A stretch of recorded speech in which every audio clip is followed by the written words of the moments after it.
Namaste. Welcome to the beginning of another live Sangha. I hope you feel well and that you are welcomed here, because you certainly are. I would like to begin again with an invocation to the Gayatri Mantra. If you know it, you're welcome to join along with me.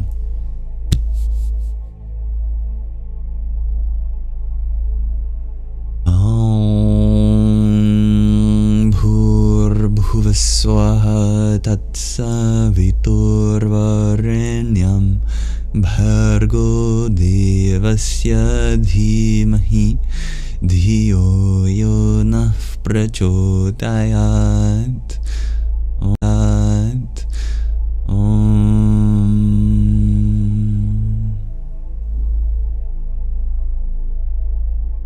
Thank you.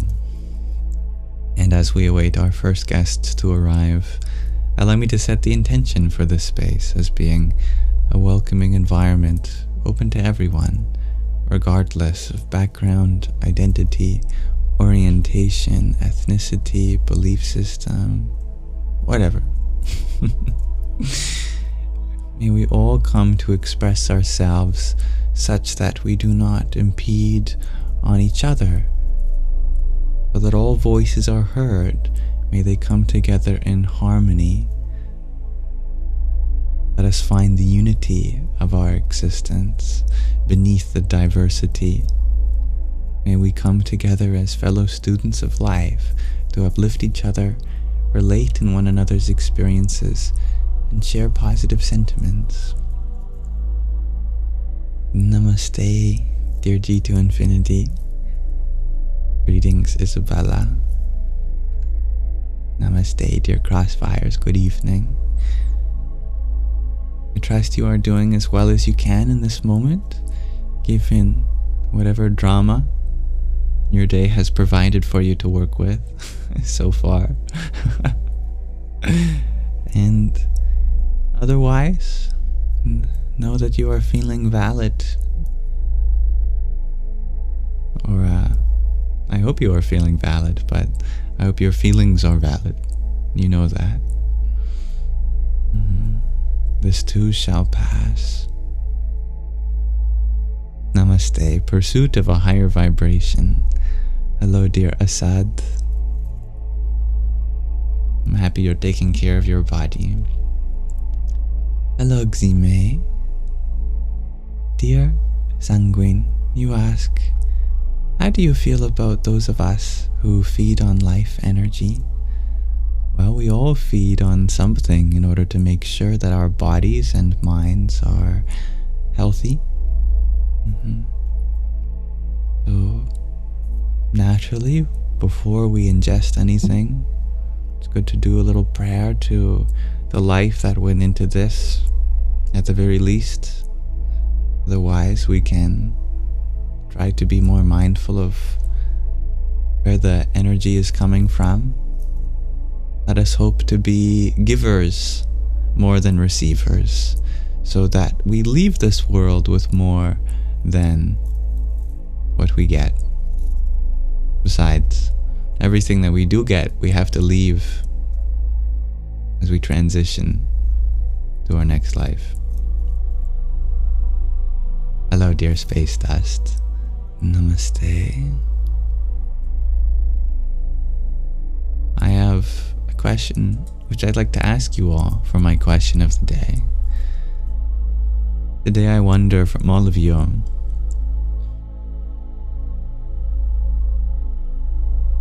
monks and celibates aside, what can be spiritually significant about a romantic relationship?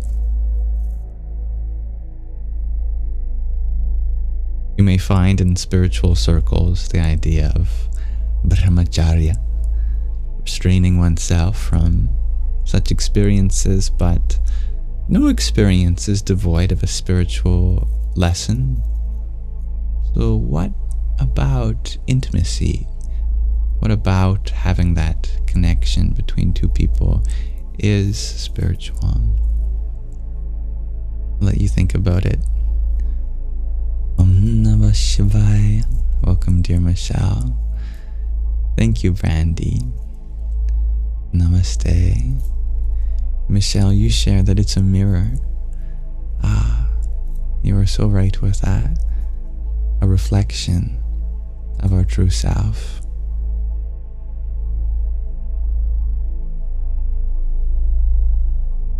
Your space dust, you share that relationships can be catalysts for spiritual evolution and growth, even bad ones. That's very true. It's going to be a learning experience no matter what. Yeah. Jasmine, you share when our souls feel like they become intertwined like Avatar. Right you are. When we discover the unity beneath our experiences. Dear Sky Guardian G, you share that in the case of Sadhvi Ji, the author of the book we're reading, it led her to her guru, her romantic partner, that is. Yeah, very true. She went with her husband to India.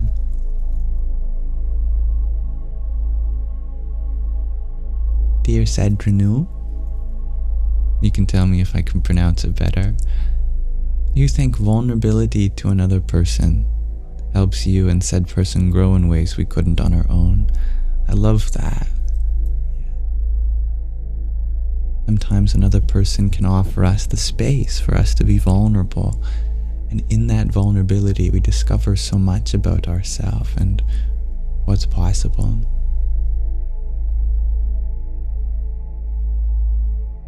Dear Dali, you share that you lost your dog today.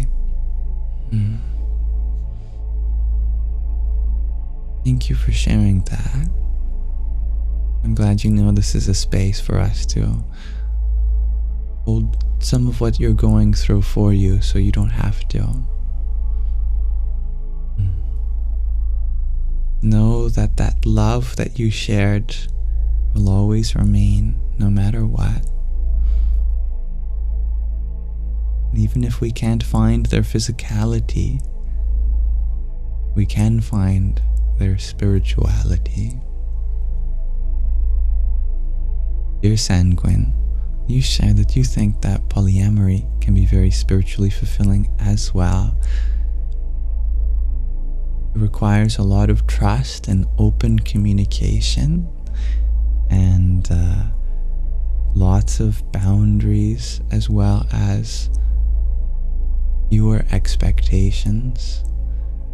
All of those things are very spiritually fulfilling when done healthily.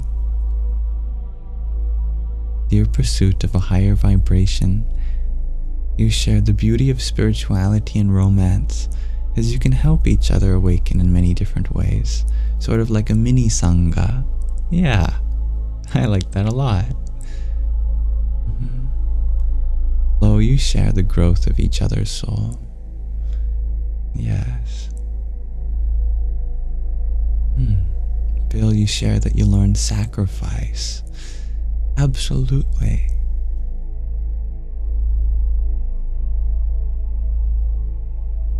Denial of our limited or individual self for the embracing of a greater sense of self.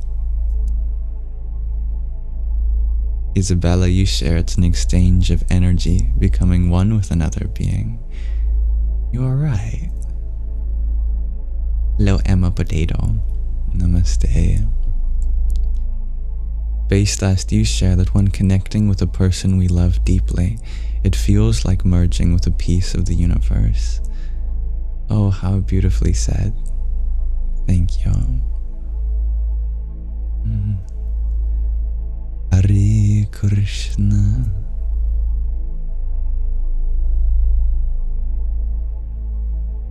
Dear Tarot, you share it can reveal our dark side. That's true, isn't it? Thank you, dear Peter, for your trio of roses. Hari Om Tat Sat, and for blessing our Sangha with such generosity.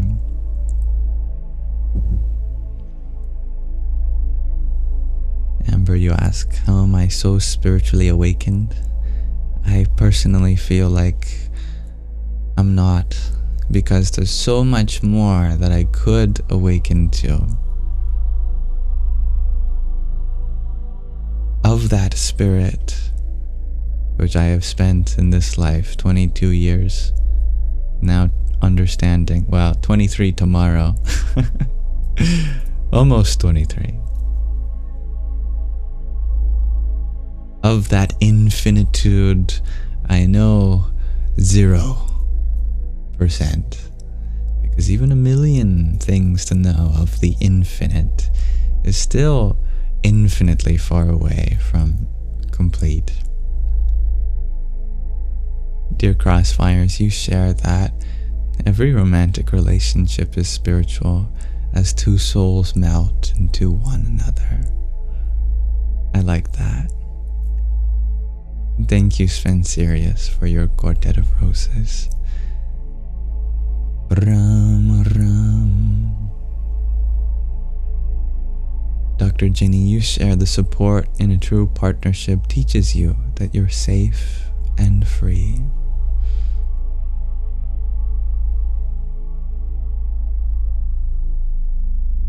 Welcome, dear Glitter. You share that you learned unconditional love from yours.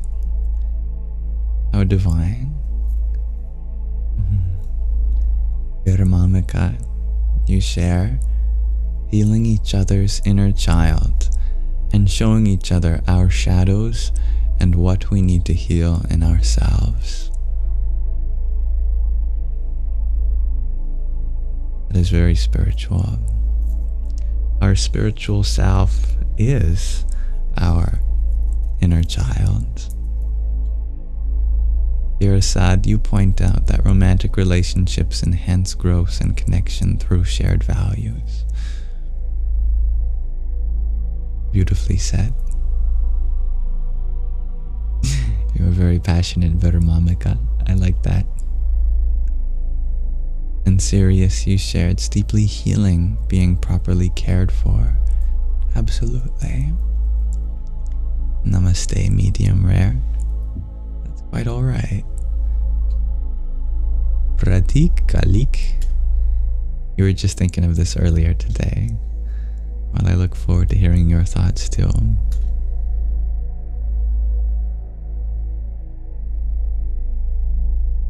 Aw.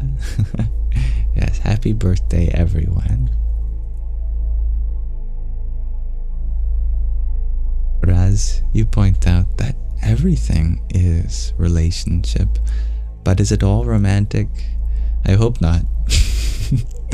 That'd be very awkward if I had to have a romantic relationship with everything.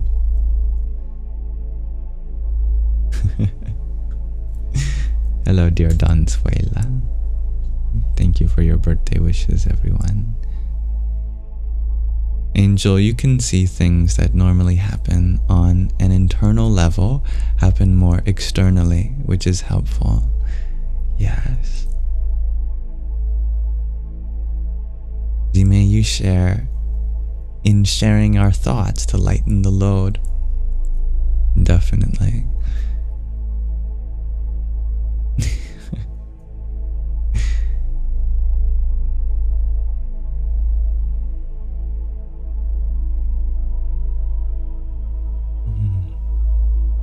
Thank you for your wonderful addition, Angel.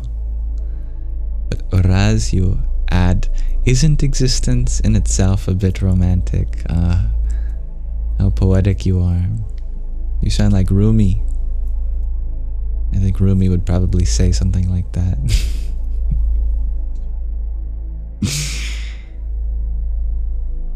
O existence of mine, how entangled you are with the romance of my heart. Every tree, every bird, every song you sing speaks to my heart like a lover. My impression of Rumi. Hi, Mom.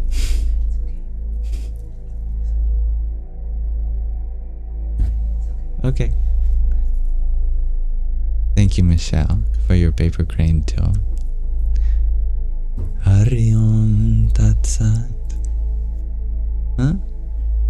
Why you keep opening my door? I love you too. My mom keeps opening my door just to look at me. And then I look at her and she goes, no, it's okay. No, you keep doing.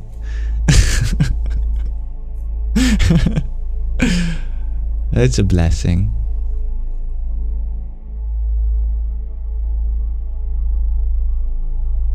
Dear Donsuela, Nisha, they teach you about sharing the most vulnerable aspects of one another and holding each other's hearts. Yes, how beautiful. Assad, you wonder if I create these questions myself. I do, depending on the day of the week. Associate each day of the week with one of the 7 chakras, and then I ask, upon what kind of question would open that chakra? So whether you like it or not, you're opening your chakras by answering my questions of the day. This day of the week is dedicated to the Svadhisthana chakra, the sacral chakra.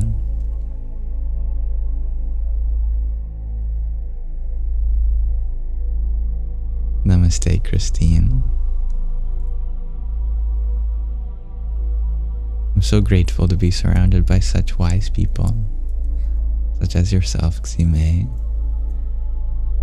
Sedrinu, you share you need more characters. I know, it's very limiting, but those in the future watching the recording have a bigger comment section on YouTube. I'm happy you love this topic, dear Glitter. And Namaste, Orianan. You share that you're all for more appreciation for the love we already have. Me too.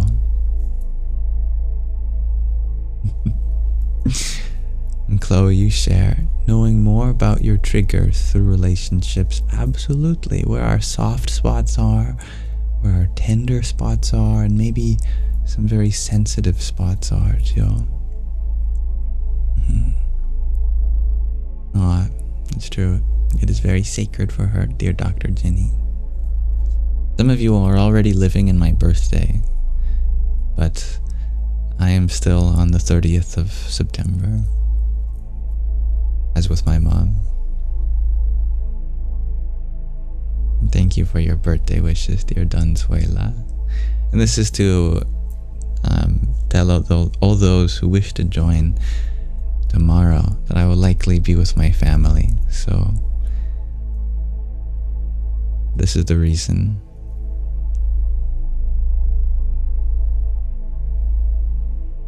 Thank you, dear Isabella, for your tiny as well. Yahoo!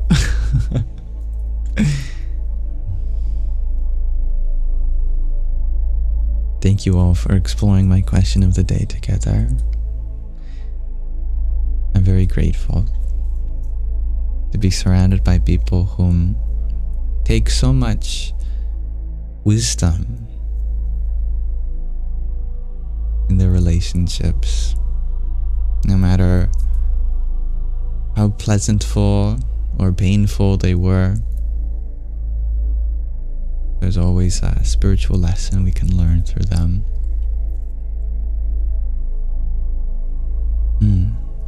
That is a good point, dear Dr. Jenny. Today is the day of her birth experience. Imagine lots of feelings were surrounding any mother whom is just about to give birth within, 24 hours. Probably lots of hormones going through the body, that's for sure.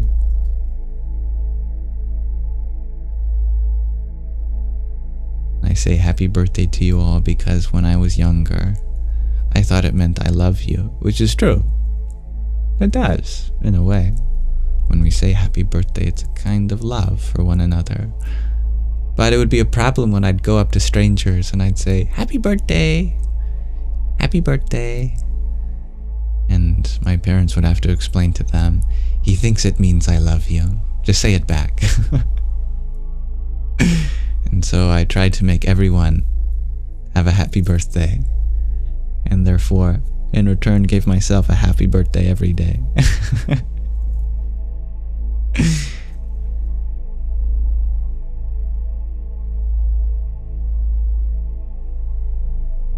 It is quite incredible, dear Assad, that such communication can happen through such limited forms.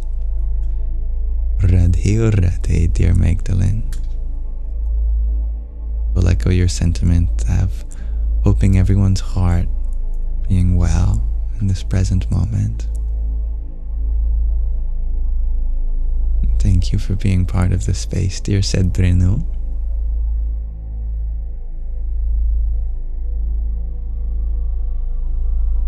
Dear Angel, you shared that you heard that 1, 2, 3 means I love you, and you've been seeing it a lot everywhere. Well, of course. From that one unity, we get to the duality between consciousness and material existence. And between those two, a third thing has arose. The relationship between. Thus, from unity, duality, we get trinity. I love you.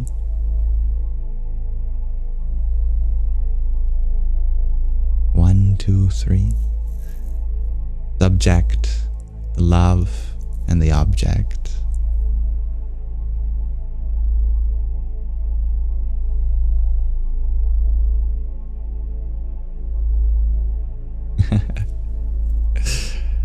Every day can be like our birthday,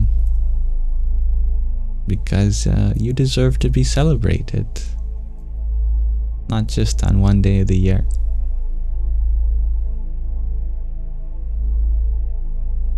This might be your birthday of the year.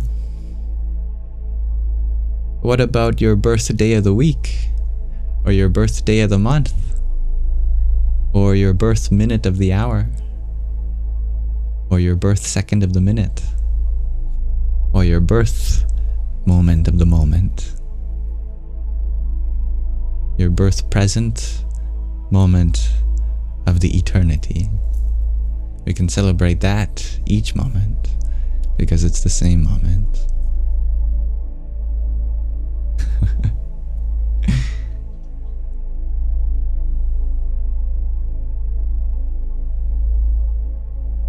I love how you are able to experience so much divinity through your partner, dear Glitter.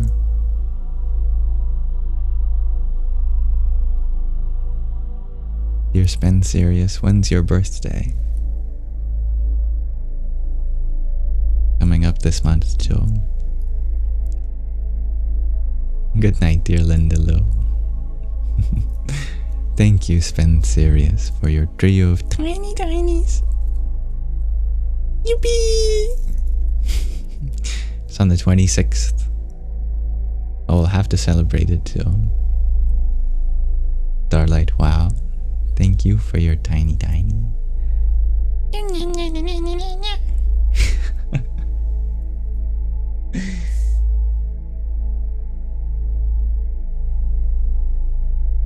Now I'd like to read from another section of Hollywood to Himalayas.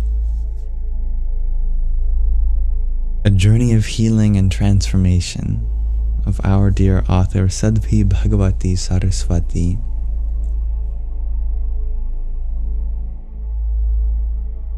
Just in the 50 pages or so we've read thus far, we've learned quite a lot about her life, how she grew up with an abusive father that ultimately abandoned her, how she struggled with her mental health and physical health with an eating disorder, how she tried everything she could.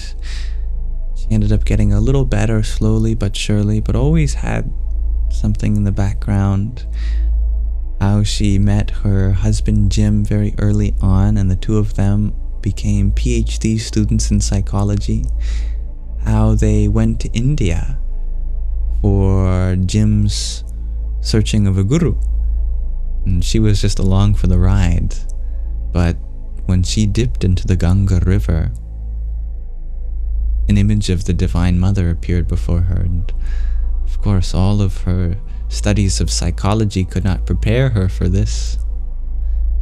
And she heard a voice that said, "Stay here," as she walked by an ashram. She felt she had to stay there, so she waited for the president of the ashram to come. When he arrived, she discovered that it was no ordinary president. He was a spiritual teacher, a holy person. When she tried to walk away, she couldn't. Her feet were frozen, and she could only walk in the direction of his ashram. Found so much love in his eyes and peace and acceptance, she ended up offering herself very vividly in our last chapter, saying that she would do anything. And so her new guru gave her 3 wishes. 1, to get closer to God every day. 2, to serve humanity. And 3, be happy. This was all while she was alone, because her husband Jim had gone off. He said, "I'm not taking your guru. I came here to find one myself." Let's find out what happens next.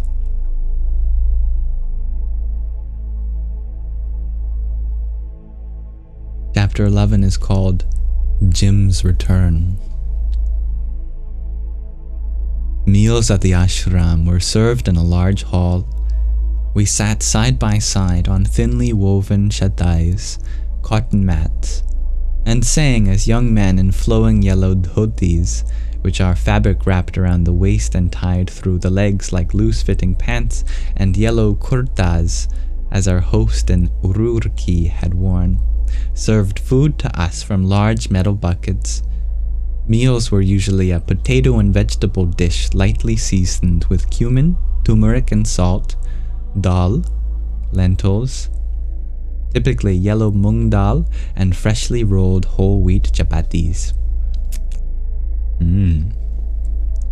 Meals had been a battle for me since I was a teenager, an internal war over what I should eat, what I would eat, what was good, and what was bad. Food was love, fullness, and my numbing drug of choice. I would eat what was good and what was bad. Food was love, fullness, and my numbing drug of choice. Shiva-Shakti Shiva. Please let me know if my connection has returned so I can continue where it cut off. Back, okay. Food was love, fullness, and my numbing drug of choice. Starving myself to gain some semblance of control in my life was my alternate drug of choice. Yet, here I was, swaying left and right over my crossed legs as I clapped to the tune of words I didn't understand in one of 6 parallel lines of people singing and sharing a meal. Meals were at 11:30 in the morning, just after Pujya Swamiji's open darshan, a Sanskrit word meaning a divine sight. At 6:30 in the evening, as well, just after the arti, the ritual involving the flame of a lamp. The bell rang once and then twice. If you missed it, you went hungry. From the moment the first scoop of potatoes simmering in cumin seeds was dropped onto my meal plate and a round chapati tossed down 30 seconds later, I no longer obsessed over food. The waters of the Ganga that had washed over my feet and through my awareness had also, inexplicably yet irrefutably, washed away the notion that I could eat my biological father's love in a cheese sandwich. That somehow if I ate enough slices of toast with butter, I could fill the hole in my heart. Mother Ganga's waters washed away the notion that by starving myself I could control my life. I no longer headed to the bathroom after a meal to regain, by vomiting up again, the control I had lost in eating. The cumin-cooked potatoes were a friend, not an enemy. Was this really me eating chapatis and potatoes so happily? Where had this new I come from? After dinner, about a week after my feet had been glued in place, I stood on the same central pathway, chatting with new friends in a mix of broken English and hand gestures in the after-dinner glow of absorbed nourishment, when I felt a hand on my shoulder. Jim, my husband, had returned from Badrinath. He had intended to stay 7 days, but had returned after 4 or 5. I smiled at him, gave him a quick hug, and introduced him to my new friends as we continued our conversation. "I need you to come with me to the hotel," he said. I bade my new friends good night and accompanied Jim up the ashram pathway. As we walked out the back gate of the ashram toward the green hotel, I reminded him that the ashram gates closed at 9, so I needed to watch the time. "Seriously?" he asked. "I just traveled 10 hours by bus and you're going to stay in the ashram?" "Jim, stay with me," I offered gently. The ashram, the experience, Swamiji, none of this was intended to replace my marriage or to be a threat to Jim. It was just a new dimension. I thought the experience I'd had, the awakening, the discovery, would be something he could dive into too, something that could bring us closer to each other and ourselves. I hadn't anticipated his response. "No, I'm not going to stay in your ashram. I'm not going to eat in that dining hall. I'm not a horse. I don't eat out of buckets. I am going to stay at the hotel, eat at the hotel restaurant. And if this marriage matters to you, you'll stay with me." "I can't," I said. Although in retrospect, I realize it would have been more honest to say, "I won't." I wasn't being held prisoner at the ashram. I could have stayed out for the night and come back in the morning. There were no nightly room checks. But I was rooted in something deeper, more stable, how's this grammar working? A more real than fear of abandonment. And more real than fear of abandonment. For some reason the grammar isn't clicking, but it makes sense anyway. I was no longer worried about Jim withholding his love for me, or not being the woman he longed for. My roots were now held in the rich soil of the ashram. Myself was being watered and nourished there, and that was where I needed to be, not back in the green hotel. "Jim, I have to go back, but please come with me. Give it another chance. You really will love it." It was Jim who was on a spiritual path, Jim who was searching for a guru and enlightenment. I was convinced that if he just gave it a chance, he would see this was the right place for both of us. "It can't be the right place for me," he said. His jaw so tightly clenched, his teeth barely separated from each other, fighting back his own rage. "It's your place. You have already become queen of the ashram, with everyone standing around you with folded hands and drippy smiles on their faces. It can never be my place. I need to find some place where you are not already the star. I'm tired of everything revolving around you."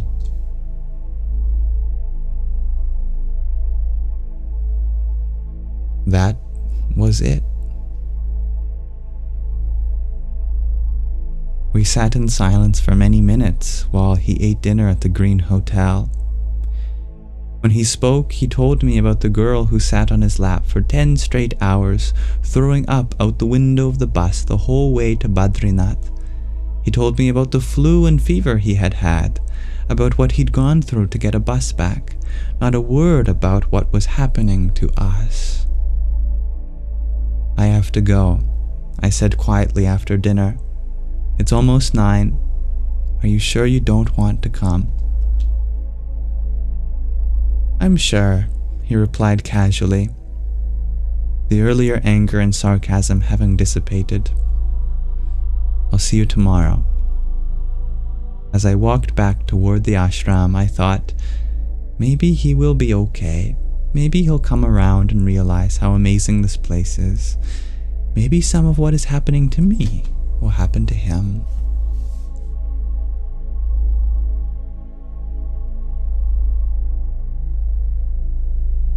Thank you for listening.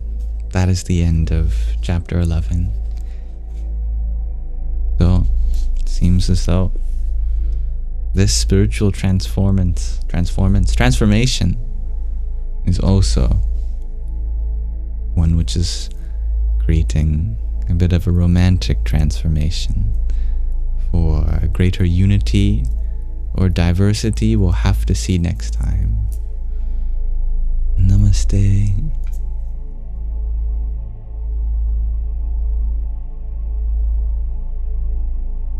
We may open our Sangha up to discuss whatever is on our hearts and minds now.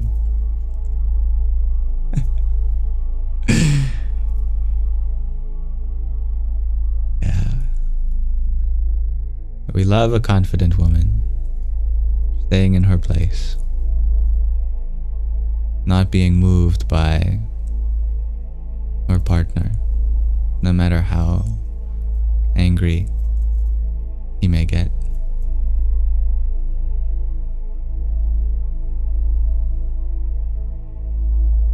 Thank you, dear Jeffrey, for the heart me and tiny that you had sent. Ariom Tat Sat. Dear Linda, thank you for the 23 roses you had sent as well. One for each year of my life so far. Om Dum Dargai Namaha. Dear Glitter, thank you for your rose as well. Ram Ram. And thank you, Angel, for your finger heart and ice cream cone. Om Aing Sarasvatyai Namaha. And Lol, thank you for your cake. Om Brahm Bhairvai Namo Namaha. I'm sure we'll find out how she's feeling about that interaction.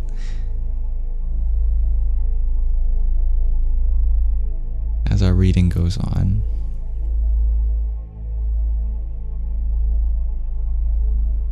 It is a little sad, dear Cedrino, but powerful indeed. We may wish well for both of them. As Talon says, hopefully Jim gets a redemption arc.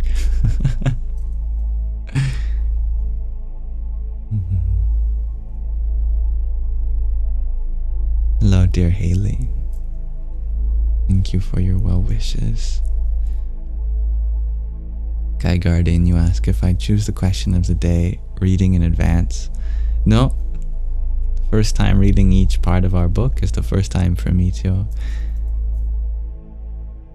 I blame Īśvara, the intelligent cause of this universe, for orchestrating it so synchronously.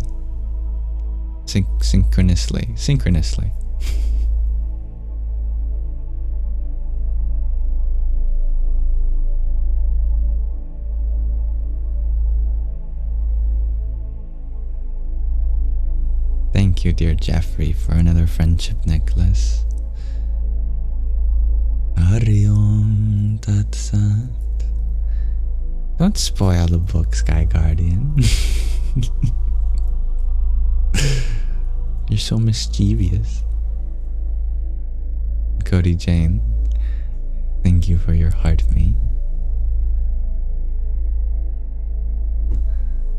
Om Sum Sumaya. I keep doing that. I keep mixing the mantra for Soma and Surya, which makes sense because Soma is the moon, Surya is the sun. But you'd say Om Sum Suryaya Namaha. Jeffrey, you ask, is Īśvara the all-knowing? Īśvara generally can mean many things based on different contexts. It can be a placeholder for any kind of lord, like Yogeshvara, the lord of yoga. But in Vedanta, Īśvara is the generic term for the intelligent and material cause of existence. And the analogy is like a spider. How the spider is the intelligent and material cause of its web. The web comes from the spider. And if you know this fact too, actually a spider can retract the web back into itself, making it genuinely part of the spider too. And it's not just the material cause of the web, which the spider exists as, but also the intellectual cause, the one which designs, you could say, the web, shapes it to be of a certain form, to fulfill a certain conscious purpose. So Īśvara is the spider of the universe, and the universe is its web as the material cause and intellectual cause. Īśvara is that in which everything physical arises and returns to, as well as the conscious purpose giver or empowerer to shape the form of that universe.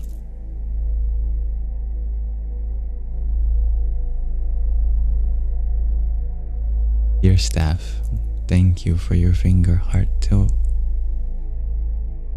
Hari Om Tat Sat. Indigo, thank you for your heart me too. Ram Ram. And John Simon, thank you for your heart me. Hare Krishna.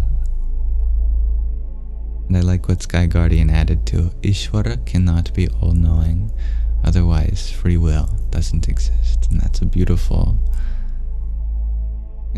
addition too. But you had asked, how does prayer work at a practical level? It is a time for us to express our thoughts and feelings that couldn't possibly be understood by anyone else than some supreme spirit which pervades the whole reality. Not everyone in our life becomes privy to some of the deepest sentiments that we carry in our heart, but still we need a time and a place in order to express them. Prayer is that time.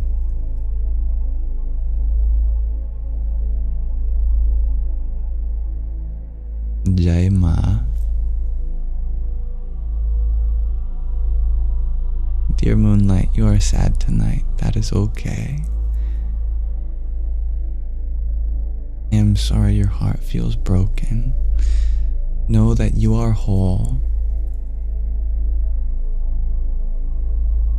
Jeffrey, thank you for another quartet of roses too. Om Namo Bhagavate Vasudevaya. And Gio, thank you for your paper crane. Radhe Radhe.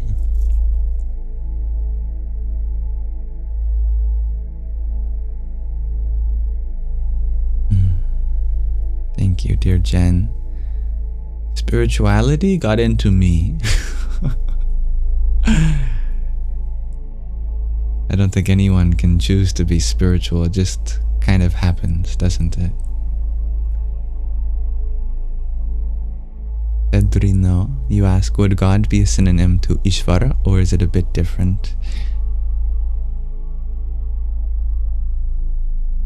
Now, to answer this question requires an incredibly subtle observation, which is simply that in Sanskrit there are many technical terms for God, whereas in English we don't have equivalents of those words. So we just kind of have one that fulfills all technical roles simultaneously, and that makes the word a bit difficult to work with. So Īśvara is genuinely used in place of God, even when speaking to an English audience, because just by translating it into anything, we might not be able to carry the same weight and precision that the Sanskrit carries. But yes, it is a way of understanding God.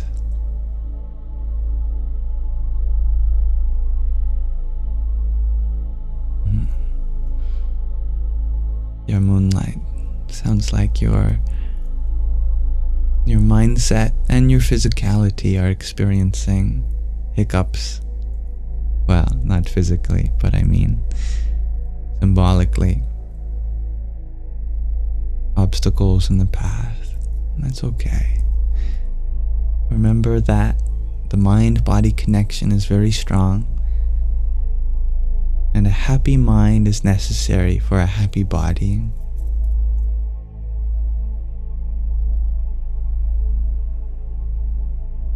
Thank you, Jeffrey, for another rose. Ram Ram and Truth Seeker, thank you for your harmony as well. Hare Krishna. Namaste. Hello, Eclectic Tea. Dear Dr. Jenny, you wonder if my mother has told me my birth story, and can I share some of it with us?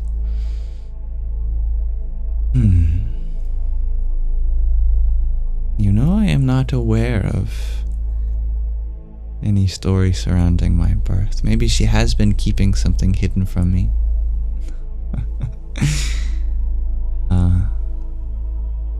One of the aspects that I do know of is that originally she was expecting twins, but unfortunately my twin did not survive in the womb, and because of that they were going to perform some sort of procedure that would act as an abortion for me. But they didn't know that I was still alive because it was such an early stage of the development of the fetus. But basically on a whim they decided to do an extra ultrasound just in case. And it turns out that behind the mass that was to be my twin, there was a heart still beating. And I don't think at that time they even knew there was twins. Originally it was just one baby that had died, but it turns out there was another one that had survived. So at the same time she discovered that she was supposed to have twins, that there was me as well. And I think that's a very beautiful but heartbreaking story at the same time. And we're not sure if it was male, female. I think my mother has said that she had felt that it was a female, but she didn't know. But later in life, I did have a sister come. I still do. He is just much younger than me.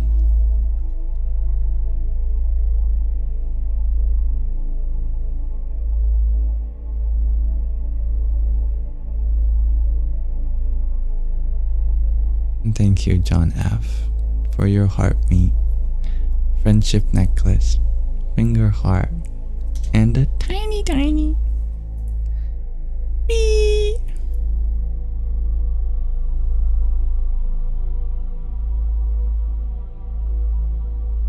Dear Trey, you wonder if I've read the Bible and how I feel about Jesus. You know, I've read very little of the direct text of any religion, yet I feel so immersed in the truth that they represent.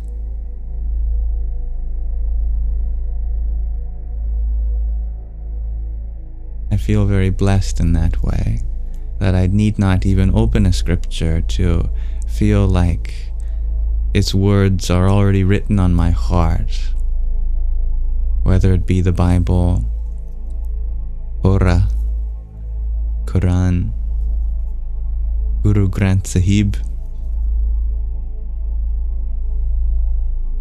Sutras of Buddhism, Tao Te Ching, Vedas. In the same way I feel connected to Jesus, Prophet of Islam, peace be upon him, Krishna, Rama, Shiva, Buddha.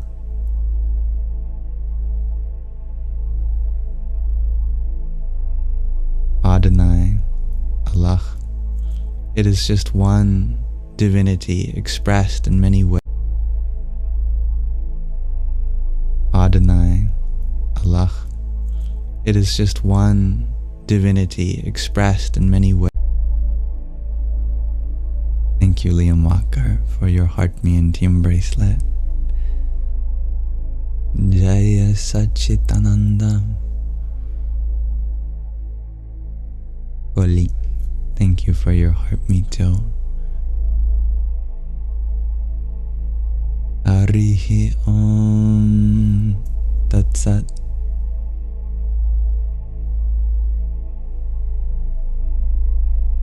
Yes, Namaste, Francis Bean. I do have a younger sister, and you're the youngest of four. My goodness. You are a bean.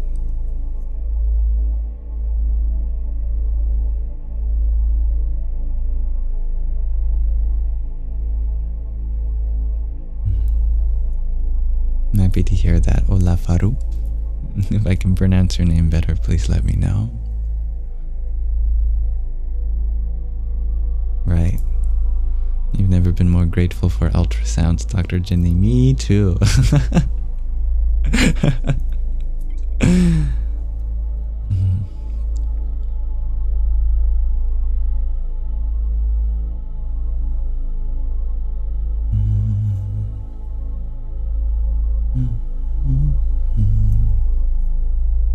Good night, dear Liam Walker.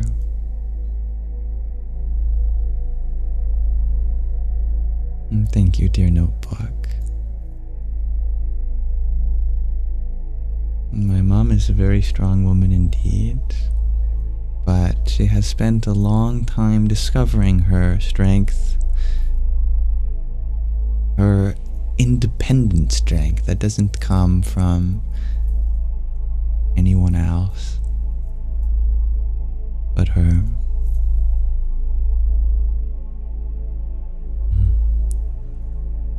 And thank you, Sufi Siddho. Namaste, Ola Faru. Meowsu, you ask, when is my birthday? Well, it might already be for you. The 1st of October. For me, I'm still in September.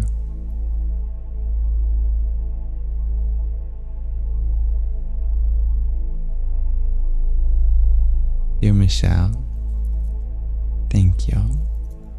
May you have good night wishes too.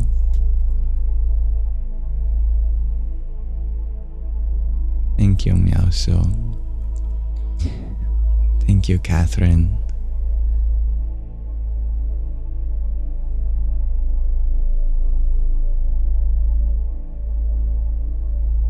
Hari Om.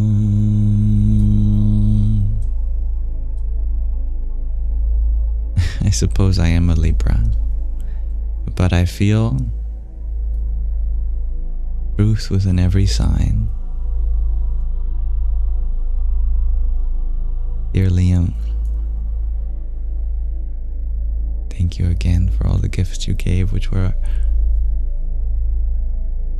unexpected but deeply appreciated. May you have a restful sleep. Uncle Lee, thank you for your half a dozen cheer you ups. Ram Ram.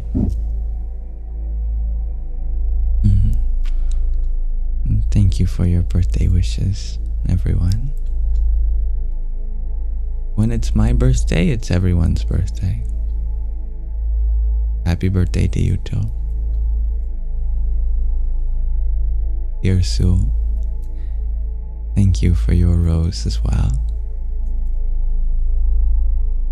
Om Dum Durgaya Namaha. And Scott, thank you for your rose. Jaya Hanuman. Thank you, Dr. Jenny, for your little crown, trio of roses, tiny, tiny, and a finger heart. Bee! And Om Braum Hanumate Namaha. Thank you, Indigo, for your ice cream cone as well. Hare Krishna. Thank you, dear Donzuela.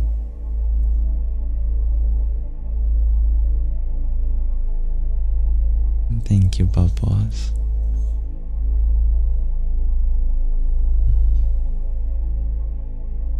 Incidentally, another reason that I won't be live tomorrow is I hear that the 1st of October is declared a day of stop out of awareness for the people in Gaza.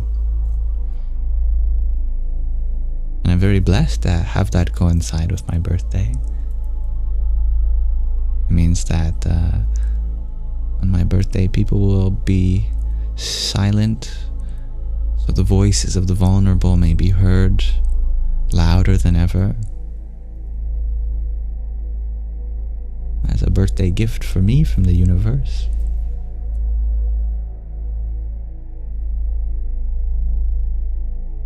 Thank you, Indigo, for your ice cream cone.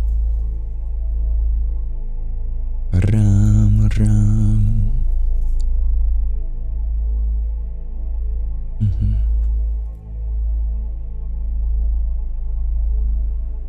I got some Devanagari from John F. Shubhan Janma Dinam. That must mean happy birthday. Thank you. Dhanyavad. What kind of cake will I have? I'm not sure if I will have one. I usually don't. But sometimes I choose a pumpkin pie instead.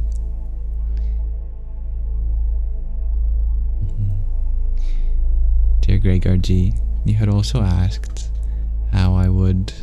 What was it? How did you put it? I've missed your comment now. No, that was your comment. I had also imagined an alternate where you asked, what kind of care will I have tomorrow? But I suppose a cake is a kind of care.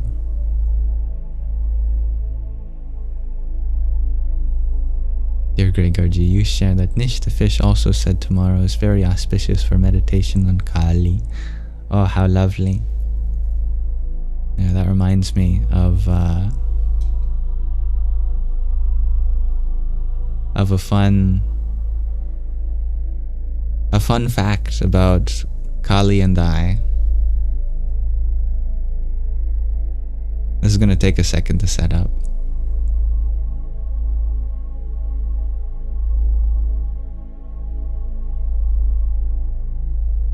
if you can see, I'm going to write something above my head.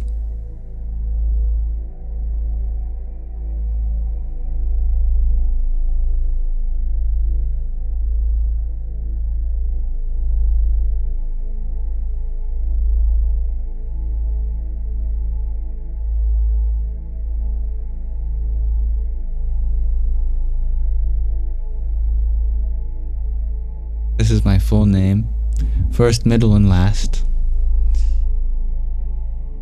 And if you rearrange these letters, you make a fun anagram out of it.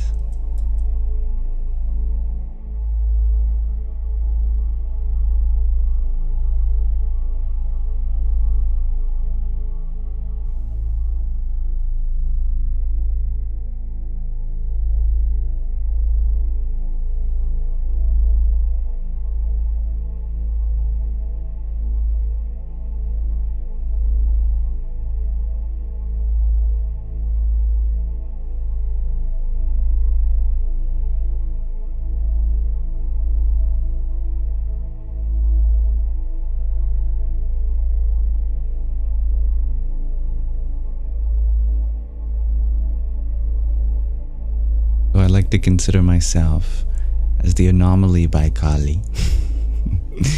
Jai Ma. She has given me this life for a reason.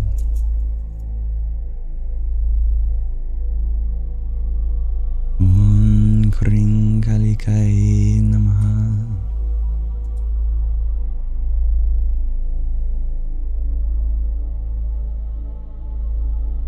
I will be keeping Kali in my heart tomorrow, that's for sure.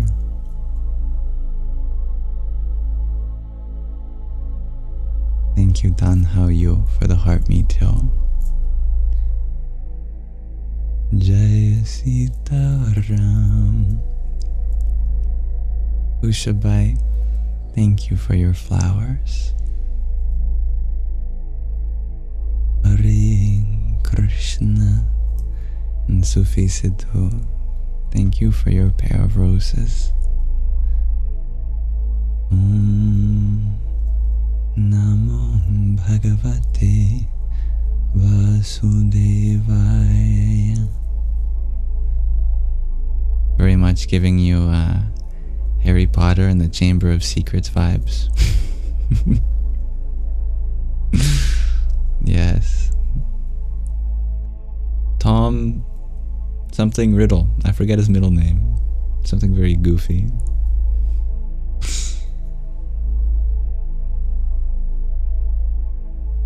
Dear Rebecca, thank you for your confetti and pair of tiny dinies. Yippee! Morvolo, something like that, Magdalene, yeah.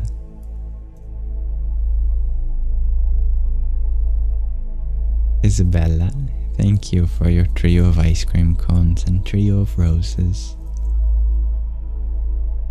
Ram Ram. Marvolo, is that at Olafaru? Dear Dr. Jenny, thank you for your paper crane, trio of roses, and tiny tiny. Yippee! Thank you, Shakira, for the heart me as well. Om Namah Shivaya. Namaste Lakonem.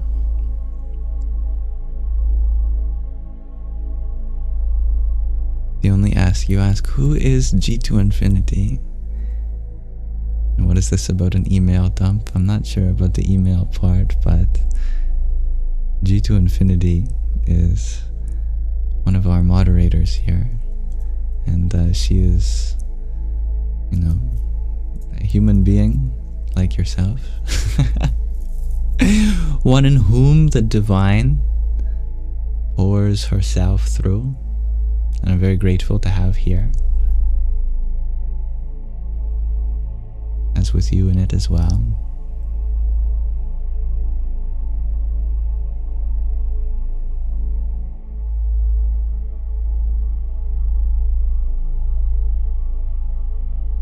Starlight Wow, thank you for your tiny. Yahoo! It's been serious. Thank you for your trio of tinies as well. Yahoo! And John F, thank you for a tiny. Yum, yum, yum, yum, yum.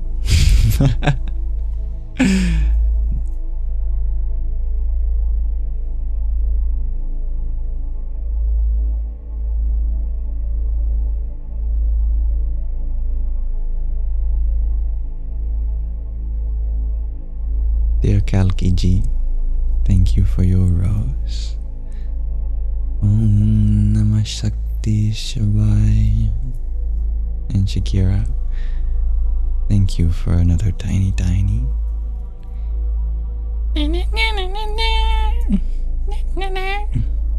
That almost sounded like the 20th Century Fox intro. Now, very kind of so many gifts to be coming through, which are certainly never expected nor necessary. But the greatest gift that I could ever have is the ability to be here for you in any way in which I can be of service. That is the most meaningful thing for me at this moment. So, especially if you are feeling like you are having a bad day, if there are questions which make your heart ache, please do not feel like just because there is a kind of celebration for my birthday that you are in any way dampening the mood by something which is real for you. The reality is, even on wonderful days, even on holy days, people still experience suffering all around the world. That suffering should be in our hearts and minds just as much as celebrations for life.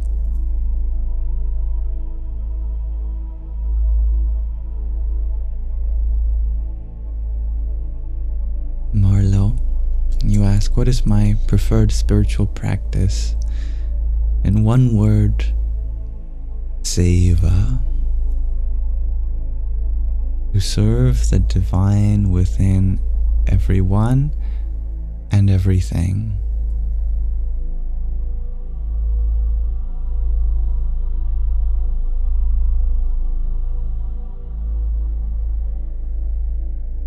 Miss Bean, you ask, how old am I turning? In this body? 23.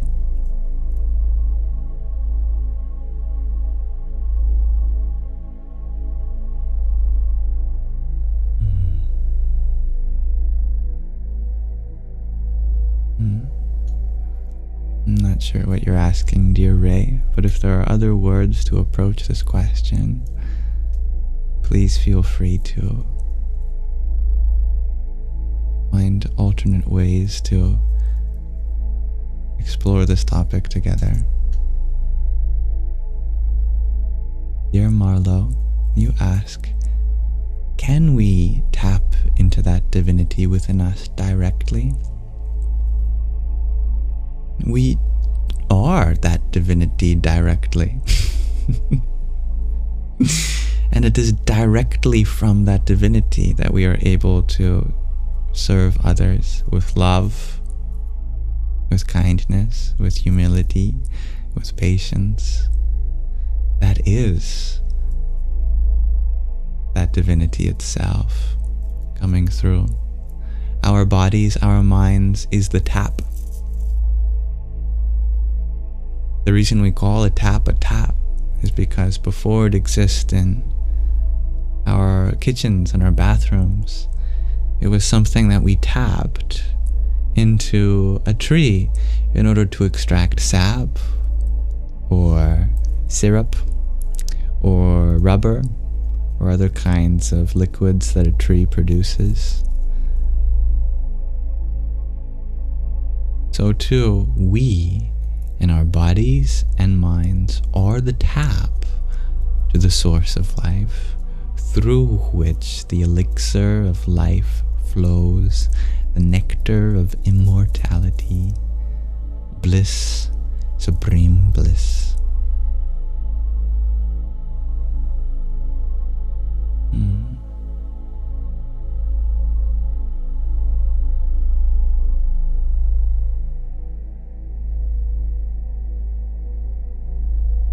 All that matters is if we are connected to that potential, then we serve as a reminder for what's possible for others.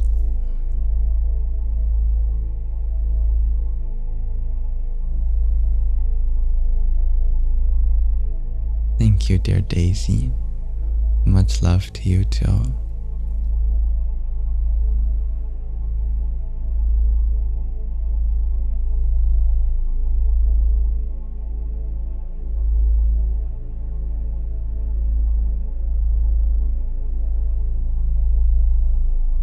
Very funny to think of trees out there with little taps on them, but that is where the concept originated. It's just not the fancy schmancy metal taps we have with a knob on it to turn to be hot or cold. If anything, just a knob to on or off.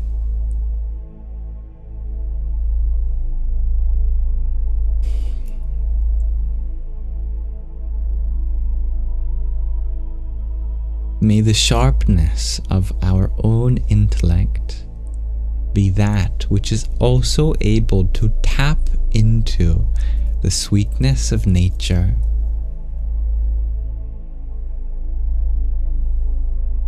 When we wait for a tree to produce fruit throughout the whole year leading up to that, where is the sweetness? You take a bite out of a leaf, out of a twig, peel some bark off, munch on the roots, taste the soil. You won't find the same sweetness there as you will find in the apple, the pear, the peach, etc. But that sweetness must have been there. It couldn't have just come into existence the moment the fruit was born. Let us tap into that sweetness that exists all around.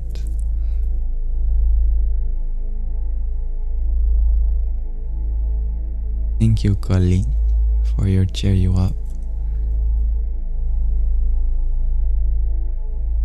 Hari Om Tat Sat.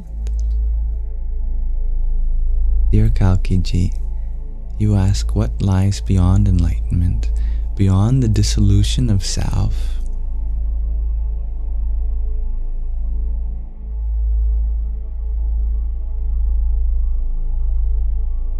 Beyond the light there is of course that darkness for that light to continue to permeate through. Beyond the dissolution of the self is of course more solution to dissolve into.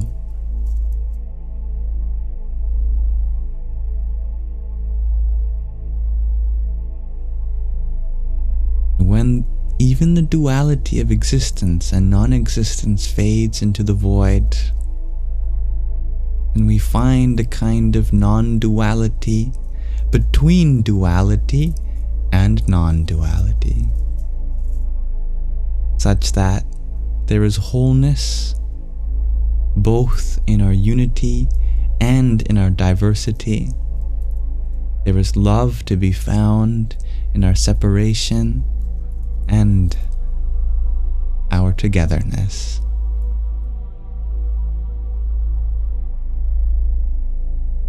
Marlo, you ask, how do I maintain this state with all of the difficulties of life? See, it is not the absence of difficulty which brings peace.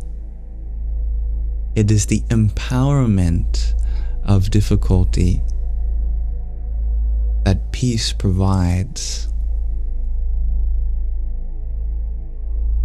when surrounded by negativity, don't you want to become that positivity? When darkness is all around, may we light up that shroud of night with the daylight of our soul. And we see the challenges and adversity of life not as that which limits us, but that which inspires us to make change from the source within.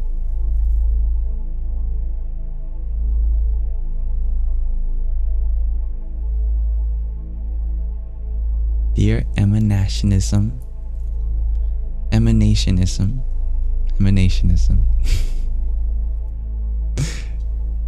Do I believe I will return to Earth in my next life? I hope so. Because I think it would be selfish of me to leave when there's so many things for us to still do together. There's so many wonderful possibilities awaiting our planet. Lots of love to happen, lots of healing to be done. For as long as there is someone suffering on Earth, I hope to be here.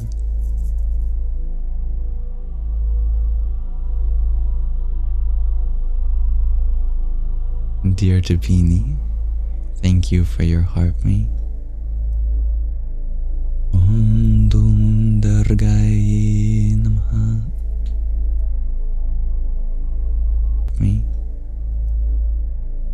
Om Dum Durgaye Namaha. Connection has returned. I believe it got disconnected for a moment. Dear Imrad Ali Khan, thank you for your heartmeet too. Jai Satchit Anandam. And Dr. Jenny, thank you for your trio of roses. Ram Ram.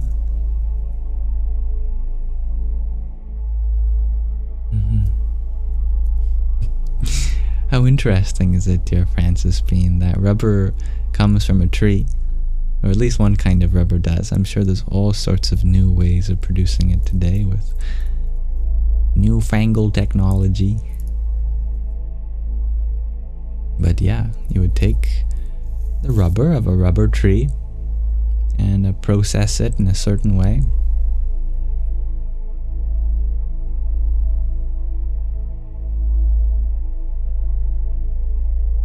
Mind you, it doesn't grow like fruit, where there's little rubber boots and rubber O-rings or rubber bands that you clip off. You see those trees where there's a big rubber tire hanging off of them and a rope? That's the fruit of the rubber tree. No, I'm just kidding. It's the sap on the inside.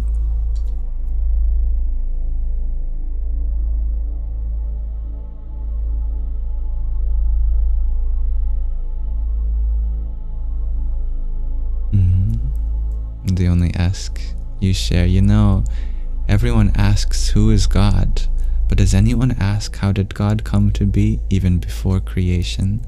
Like, where did that nothingness come from? How is there a space in which nothingness is? That mind boggles you. Like, who or what made source or God? That is the story of the miraculous birth, isn't it? That just from the womb of Mother Mary, divinity arose. No seed, just in that dark inner space we call the womb of the Mother, a miracle occurred. Thus, the story of the Christ screams to us about the divinity of our whole universe.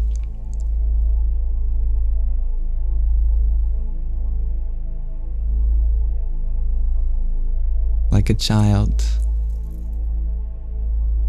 turning water to wine, this universe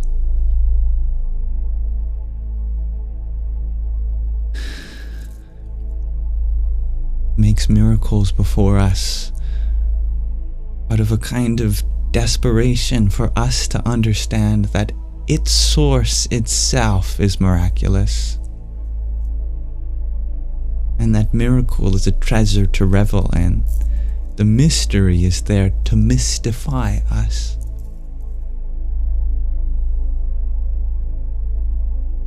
We call such beings who understand the truth of the universe mystics, not because they have concluded the answers, but because they're mystified by the questions.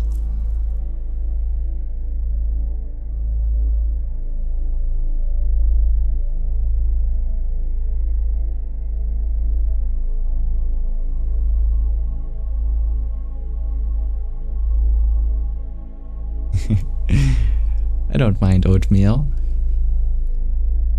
Lagonen. I almost ate it exclusively in college.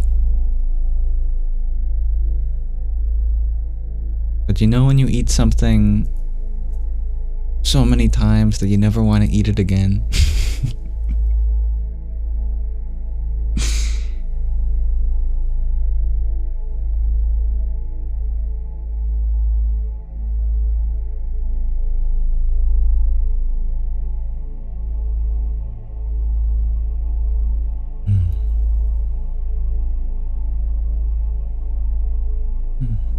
There is a lot of destruction in the world, Val. A lot of creation too.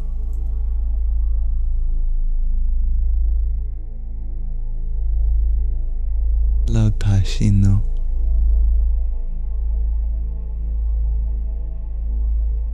Alkiji, you asked, what is the meaning of liberation if there is no one to be liberated? And how does one walk the path without clinging to the idea of enlightenment?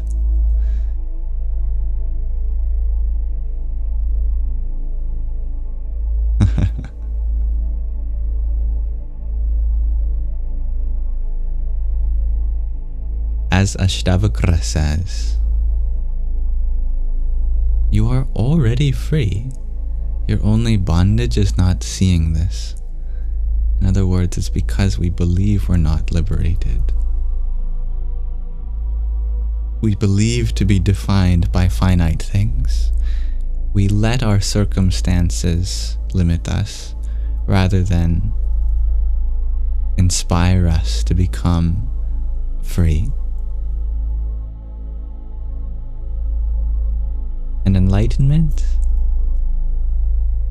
is something that we offer to others, and others cannot offer to ourselves, because true liberation is to liberate others, and that must come from a liberated self already deep within.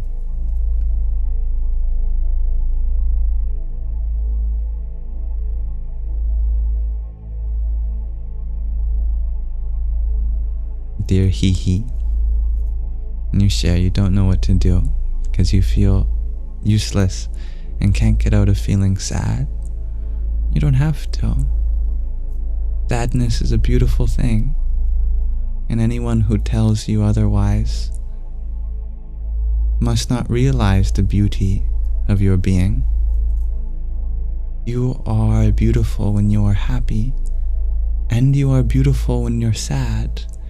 And you don't have to be anyone else than the version you are already becoming now.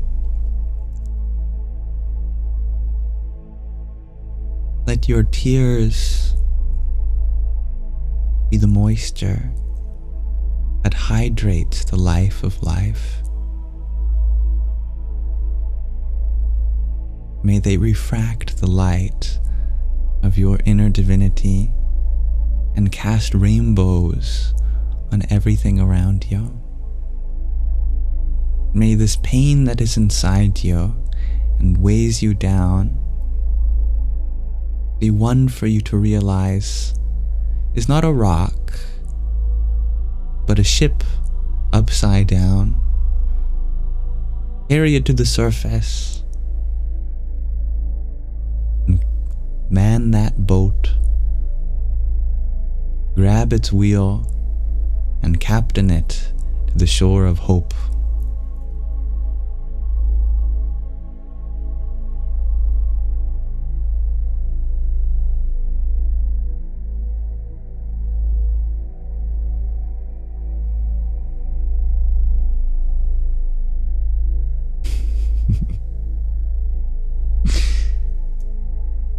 The only S.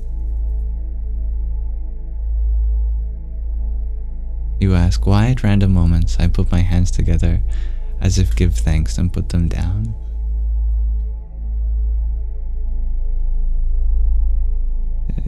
This is not something that can easily be understood,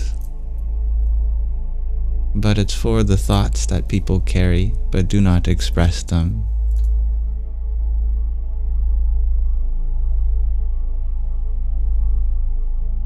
I wish to affirm even those that have not put it in text.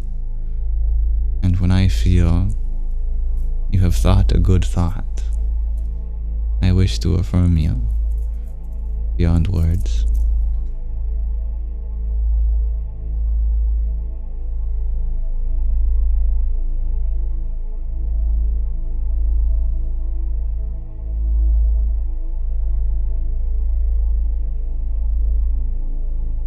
Jelena Slim Shady, thank you for your music play. Hariom Tat Sat. Dear MJ, thank you for your trio of roses. Hare Krishna. Sufi Sidhu.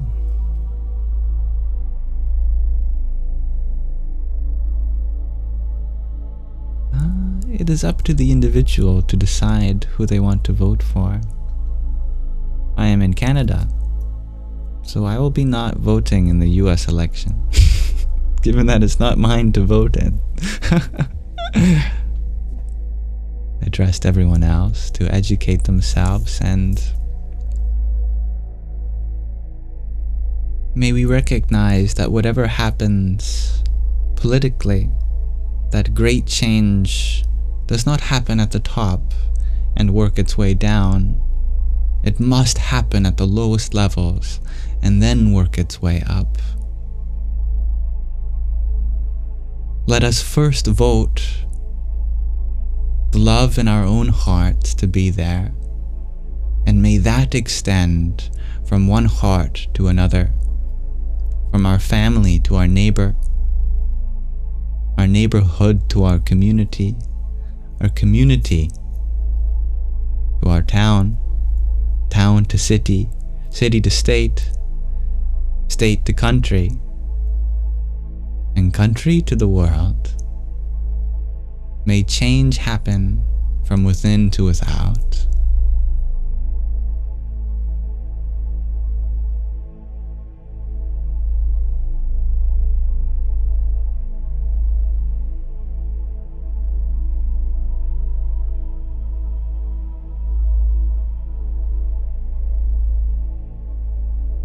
Dear James, thank you for your heart meal.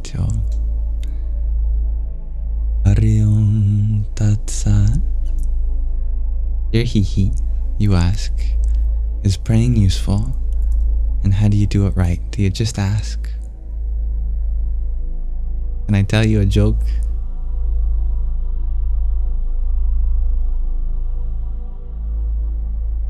This one Christian, he went to the Father and he said, "Father, is it wrong if I smoke while I pray?"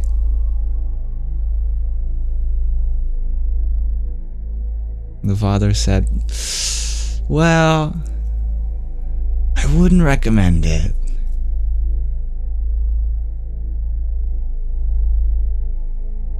Unfortunately, this man was very much addicted, so he wasn't satisfied with that answer. He asked for a second opinion.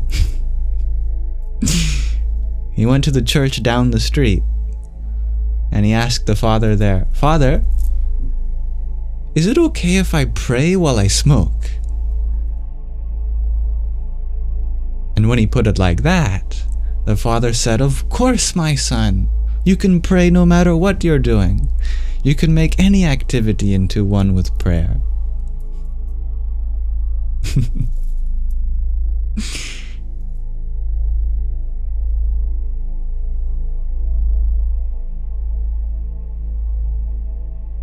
So, there is no wrong way to pray. And in fact, prayer can enhance anything that we do. You can pray to a tree because that tree would not have grown without its roots stretching into Mother Earth.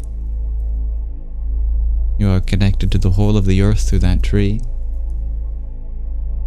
Its leaves would not turn green if it didn't have the water that rains from the clouds in the sky, coming from the ocean. So you are connected to the sky, the ocean. It would not continue to grow if it weren't for sunlight. You are connected to the sun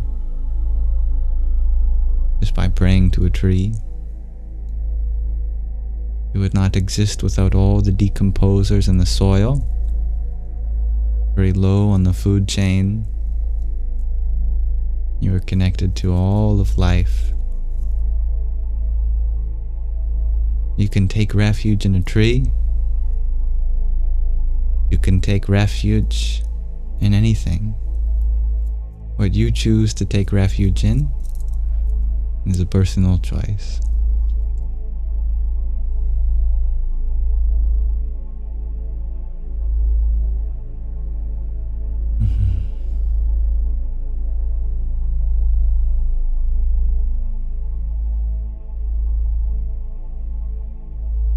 I like the way you described prayer, Gaia. Meditation with relationship. That's beautiful.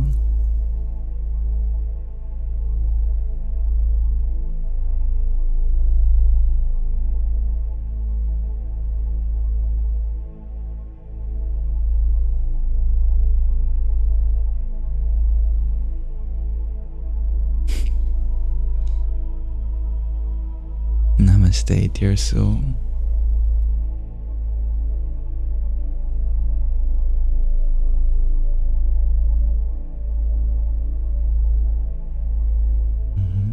Namaste, Hexagon. Yalka, you ask, how do we break free from self-imposed barriers that prevent us from realizing our true selves?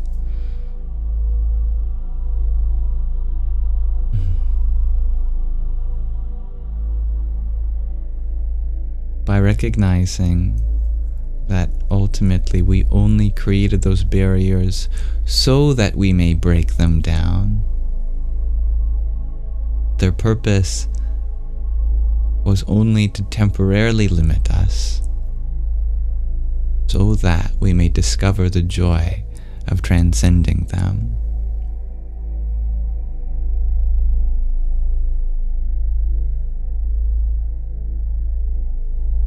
This means having faith that your comfort zone is the way it is, not because only within that boundary will you be safe, but so that you could have a space to be able to take a run and a jump over the barriers around you. And from the outside, draw those barriers back into the void, such that our sense of self becomes more and more expansive and inclusive to everything around us. This means having trust in yourself, that nothing can stop you. And if you can surround yourself by people that can remind you of that, even better. Babblefishy, thank you for your tiny.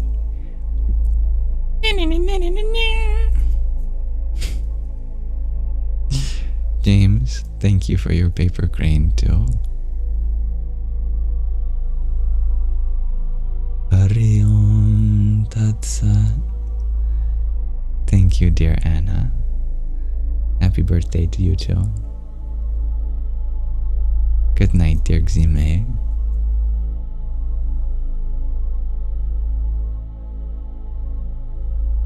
I am a student of life.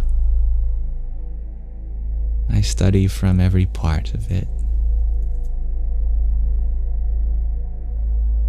Hello, dear dopamine queen. Sufi Siddhu, you ask, is praying truly a way of bhakti, the Sanskrit word for loving devotion, pure surrender of your ego self? Is there more depth to it? I like your question.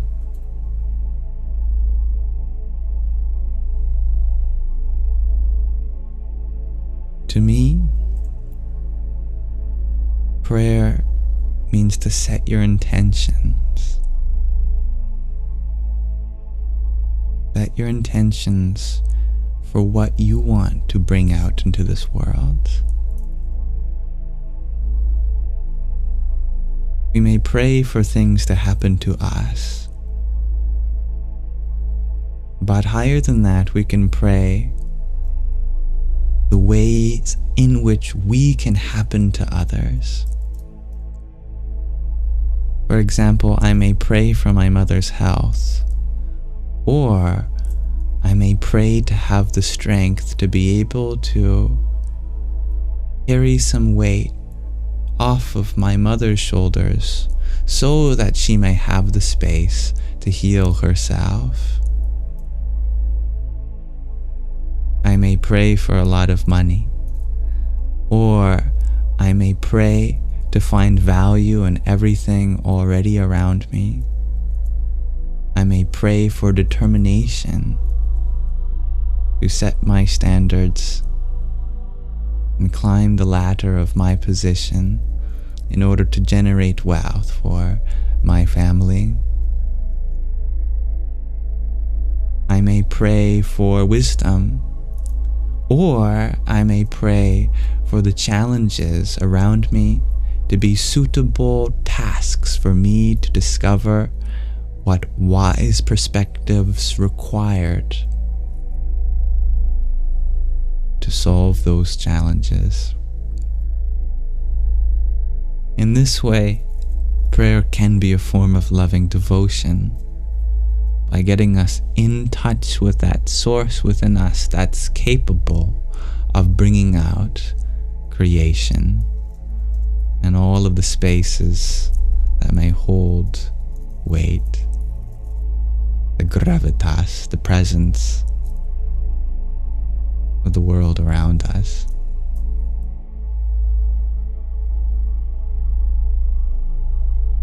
Thank you, Anna, for your ice cream cone earlier. Ram Ram and Sufi Siddhu, thank you for your pair of roses. Jai Sita Ram and Silent Storm, thank you for your heart me, your rose and cheer you up. Om Namah Shakti Shivaya.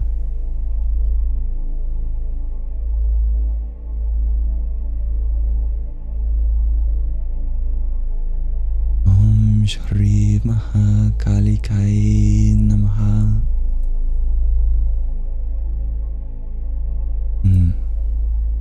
Right now, my biggest form of exercise is a walk that I do in the morning, even if it's just pacing up and down my backyard while I chant on my japamala. But I certainly could do much better in terms of taking care of my flexibility, for example. Good night, dear soul. John F. You ask, in my thoughts, how long after leaving this life do we return in the next? I feel as though the nature of time dissolves along with the body, and it's difficult to speak of it in any kind of linearity. It may be that the process has already begun long before we depart from this body. Adding to that, according to karma, the actions we create now have an effect on what kind of body we will have in the next. In this way, there very much is a possibility that we are already reincarnating, even while we live in this incarnation now. Consider how the love that we give in this life is already living in the hearts of others, in the way that when we affirm people who are grieving after a lost loved one, that the love of that loved one is still in their heart, that love was also already there while they were alive in their physical form too. Therefore, this process cannot simply be described in terms of any linear progression of time. And thank you, Dr. Ginny, for your trio of roses, or tiny tiny. Yippee! And up the freeway, thank you for your heart me. Ram Ram.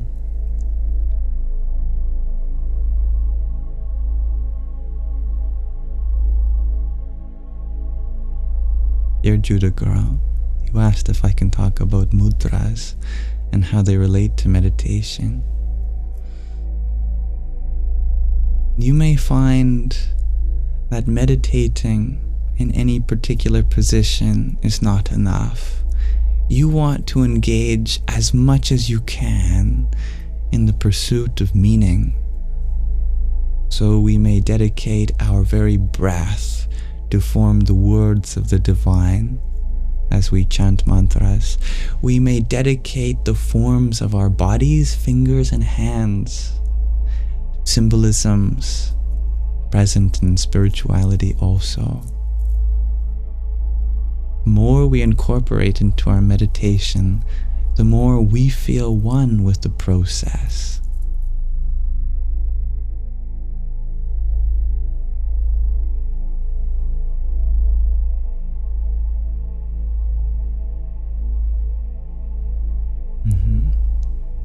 What a magical dream, dear the only S. Yes, dear Chris, the Dead Sea Scrolls, very wonderful addition in our archaeological record, bringing us closer to the original source of many biblical passages. Dear Kalki Ji, you ask, what steps can we take to align our lives with our higher purpose and fully realize the divine potential that resides within each of us?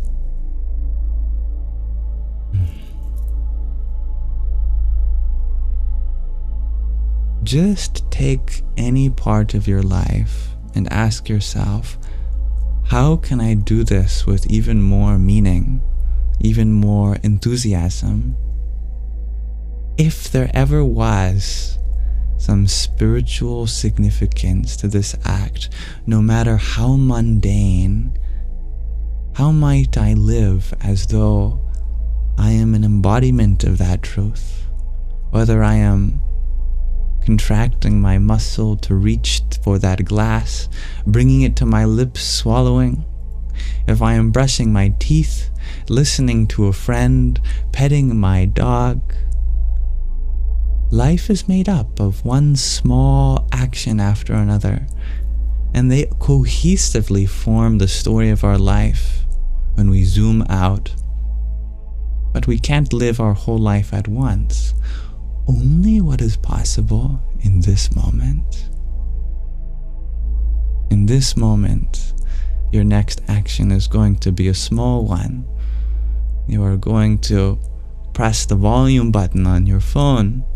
You are going to get up and use the washroom. You are going to send a message to your friend.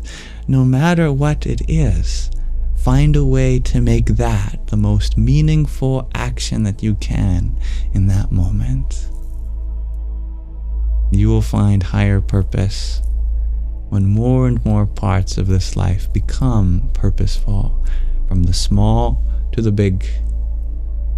And then we realize the greatest potential of that divinity is just to live as authentically and sincerely as we can.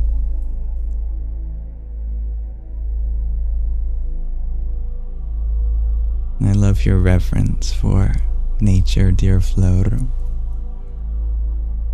Sean, thank you for your tiny as well. Yippee! And Sufi Siddhu, thank you for your 20 roses too. Hari Om Tat Sat. Sufi Siddhu, you ask, so we are part of the infinite with some mental barriers to overcome. We are the infinite expressing itself in the finite. And as the finite, there is infinite room to expand. These barriers are just the next expansion points for us to grow into. And as we continue to reach for that infinite reach beyond what's possible now, then we climb.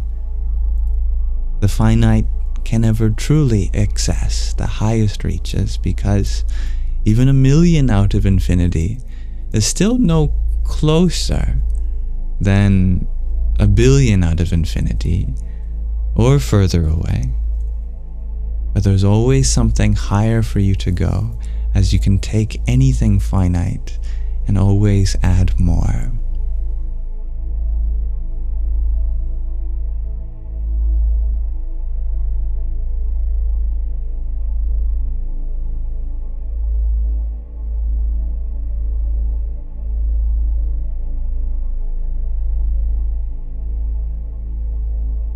Sufi Siddhu, you had asked, what should be the ultimate W? If you wish to pray, what should you wish to discover? May we pray that we are able to bring out the highest possibilities for ourselves and others. May we pray to see all that which we have to be able to see, hear all that which we can hear, do all that which we can do, be all that which we can be.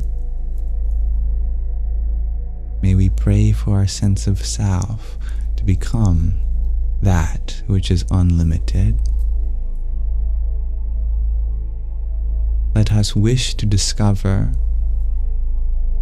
what we have yet to realize as divine. May we wish to discover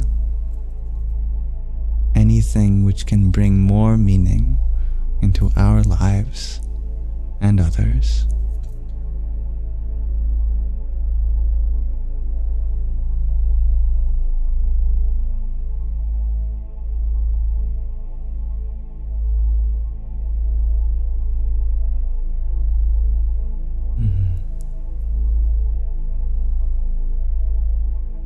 Happiness can be described both as the easiest thing accessible, but also the most complex and intricate possibility.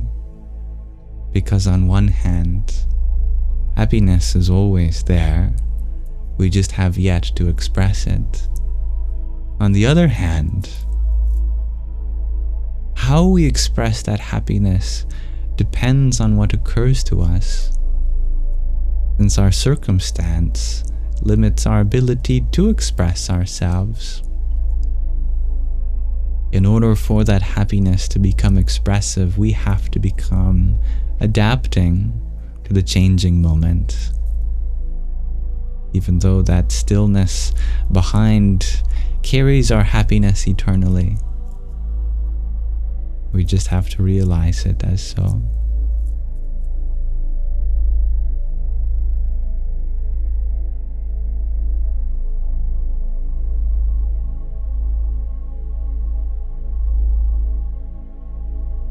Dear Jelena Slim Shady, you asked, can we back in X life in order to form, just to see, support loved ones? Of course. That's what you're doing already. It's just that you don't already realize it. You see, when you became that angel for that one person that you bumped into, when they dropped their purse without noticing and you picked it up for them, you only knew each other as strangers in this life, but really you were giving back to your mother in a past life. When you smiled at that passerby and you did not know they were having a hard day, and it was exactly what they needed in order to feel seen, noticed. At that time you felt as though it was a stranger, but really, the level of the soul, you smiled at your puppy, who once, when you were a child, was there with 2 ears and fur all over its body. But now, as you have gotten older, and your puppy passed away, has grown into a young girl. He walked by you that evening and you gave her a smile. All good that we do to our friends and families, whether we realize that they are our friends or family members or not. It's just that they might be friends and family in this lifetime or not.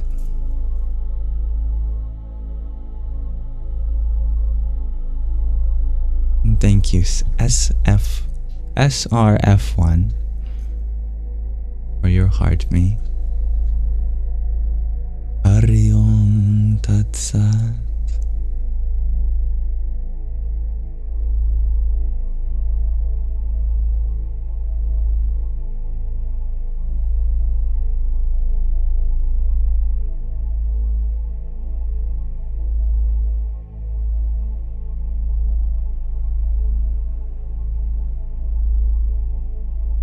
The only yes, you had wondered what music we were playing. This is called super low frequency healing music. Fall asleep faster. 9-hour sleep music.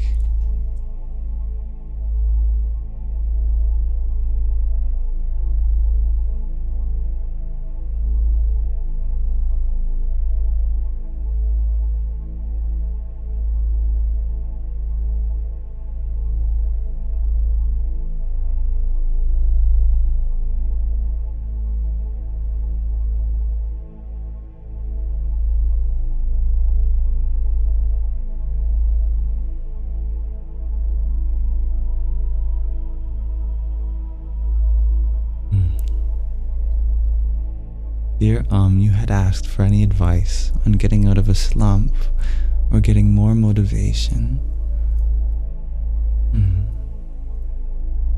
You are beautiful just the way you are living. What may appear as a slump to others is actually a time in which we're using to find ourselves.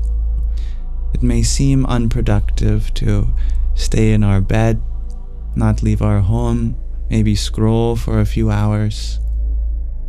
But what's happening deep down is a great transformation. Motivation will come at precisely the right time. Trust in ourselves means that we know all that we are capable of achieving will come, and that effort will naturally be applied as soon as we do so. Thank you, Lunella and Mills.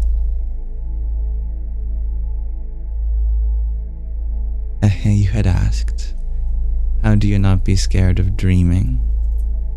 By recognizing that the dreamer is untouched by the dream.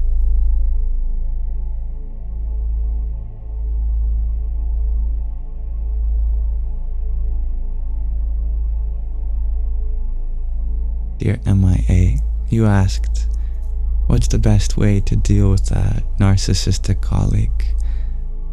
By recognizing that the mask they wear is only because deep down is a very scared and shy being,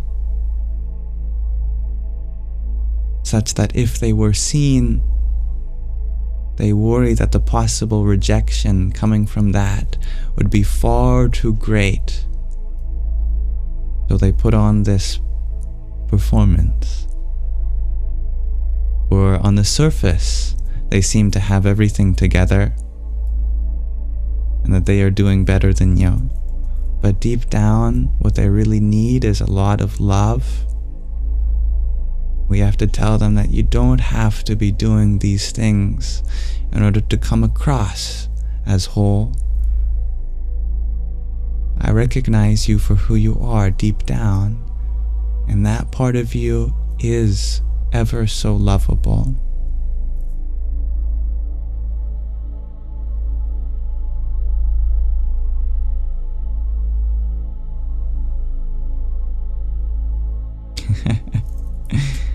That's right, the only S. Yesterday, we asked, what is something that you would do tomorrow, which is now today, for yourself that is kind?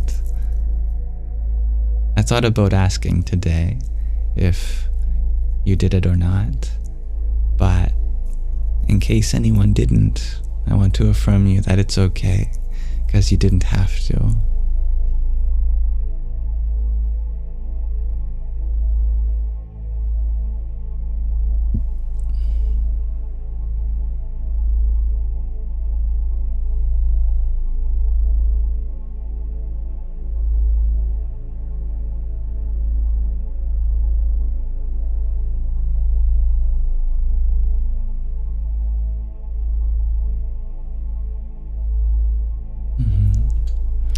Yes, dear Kelsey, lots of transformation happening.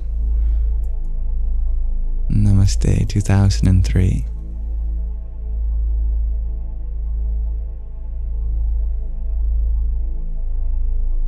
Dear Kalki Ji, you had shared, when we encounter others in the dream realm, will the waking world person recognize the soul who has walked in their dreams in the waking world?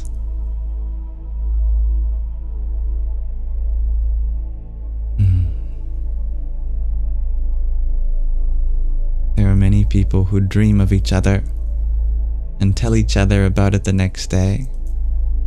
And there are many people who dream of another, and yet that other person is not aware. To the extent that you are able to be conscious of your dreams, to that extent you can connect with all other conscious beings. Good evening, the Maxter. Namaste. Diana, thank you for your Heart Me and Team bracelet. Hari Om Tat Sat.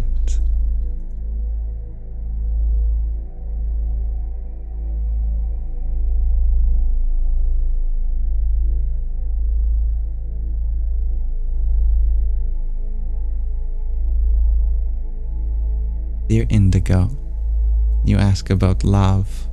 What is love to me? Love is the very conscious presence that we give for everything in our awareness. And the more we give our attention to something, the more that very love grows into a world of possibilities. You see, the greatest factor in anyone's growth is their love.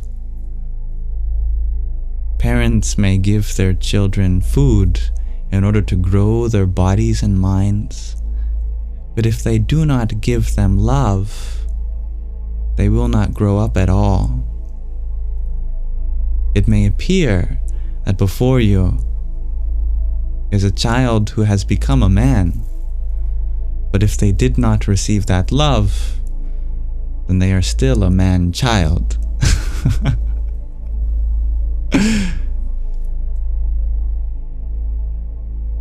Therefore, for our growth, it is necessary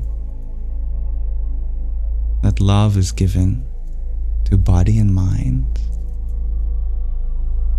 Love is the very attention itself.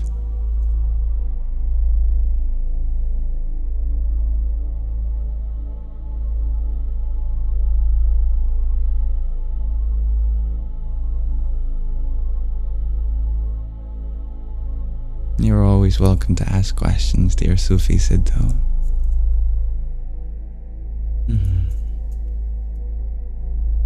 Dear Chuck, I am sorry to hear of your separation by someone whom you deem as best. But if she is truly the best of anyone, then that means we must respect their decision to leave as well. If what we love in someone is the possibility for happiness, then if by their own decision they seek that happiness elsewhere, we must respect that too.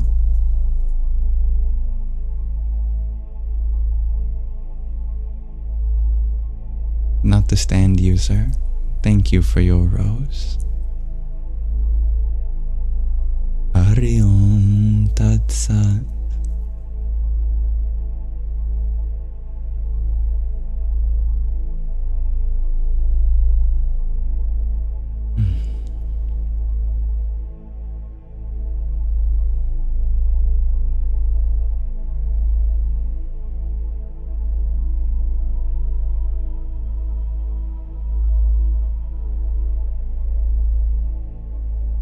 Dear Judah girl, you ask of the hero's journey. It is a beautiful model, one in which we can parse almost every story. A journey of finding room to grow, being scared of that possibility at first, and then diving deep into it whole, and emerging on the other side as an even more vibrant expression of ourself. May every day be a hero's journey for you.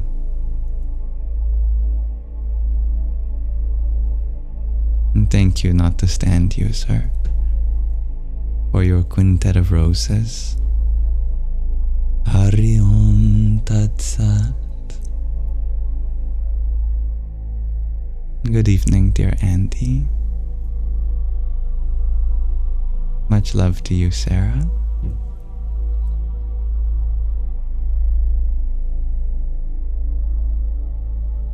Thank you, the only S. Namaste, Pascal.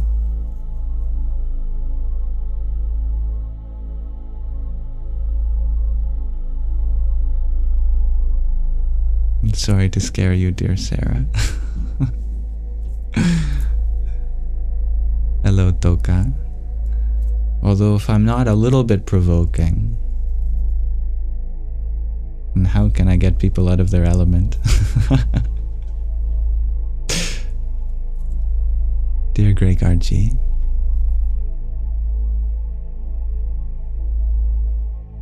you did fall asleep for the meditation. I think a lot of people did. You're not alone. And thank you for asking, dear Paradise. I am well.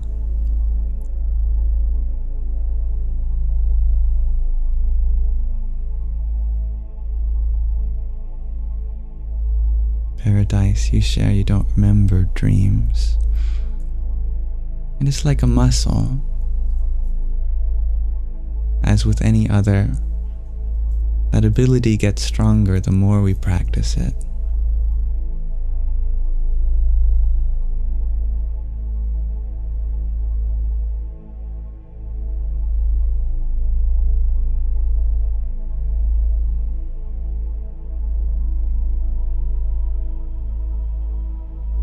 Leia, you ask, is it bad practicing card readings? It is good for you to find meaning in things.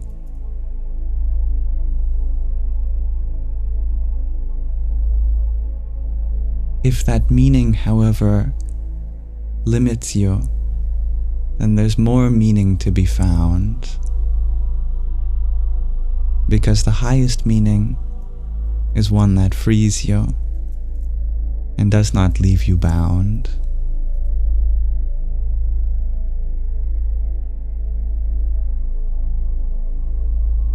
And thank you, not to stand you, sir, for your finger heart, your heart me, and team bracelet.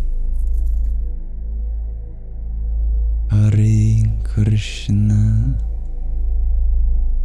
Dear Gaia, your question is, what is the figment of new essence? What is the figment of new essence? What a question that is.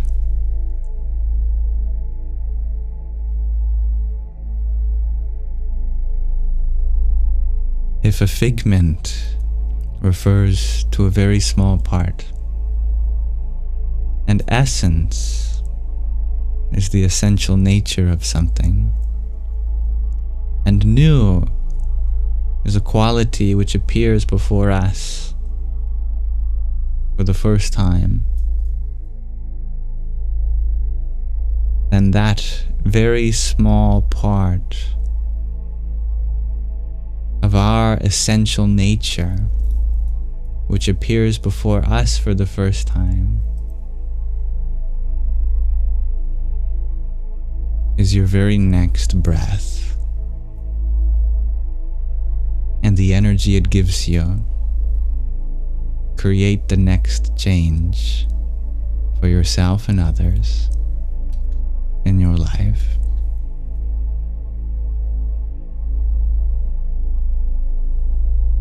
Each breath by itself is only a figment of the whole of our life, and yet it is part of our essential nature that is ever new. Each breath in, each breath out, gives our cells energy so that we may continue to shape the whole.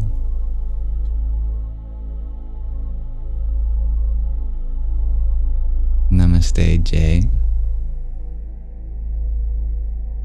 Dear Kalki Ji, you ask, how can you have more dharma dreams bestowed by Shiva unto you?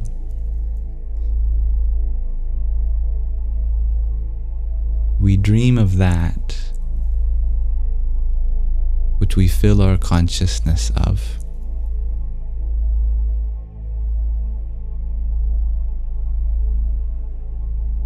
Just by being entirely present with something, that thing makes an impression on your consciousness. You will dream of that which has made an impression upon you. Make yourself like the memory foam for Shiva's impression. May it be the figure you see every time you close your eyes, and so it will seep into your dreams.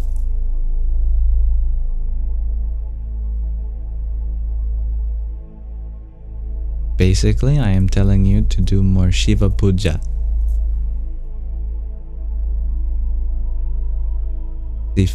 Sufi Siddhu, thank you for another pair of roses. Ram Ram. Good night, dear Sarah.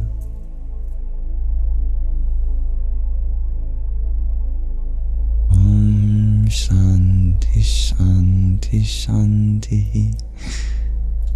Namaste, Ms. Bliss.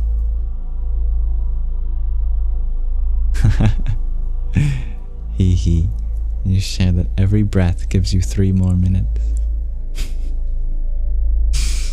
You can go how many weeks, how many months without food, how many weeks without water, how many days without sleep, but how many minutes without breath. It is the most essential part of our intake.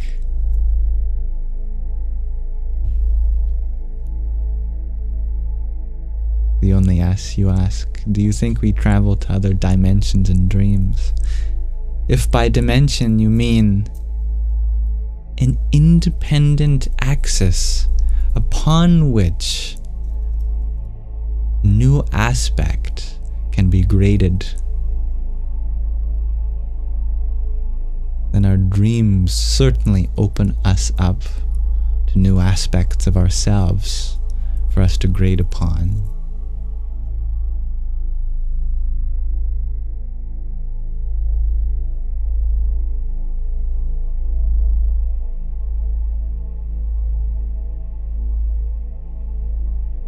Dear Pascal, you share that when you close your eyes, you can see the universe.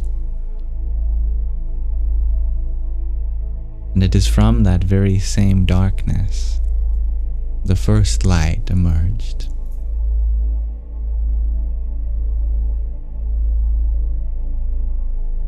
Hello, dear Sam.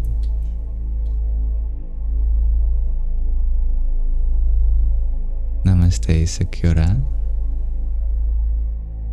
And thank you, Hybrid Jen, for your tiny. Yippee!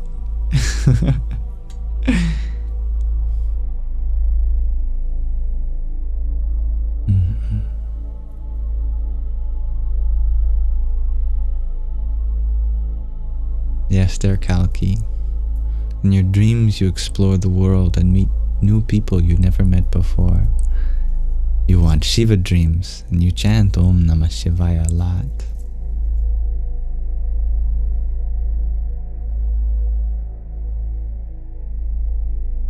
There is nothing new under the sun of our consciousness.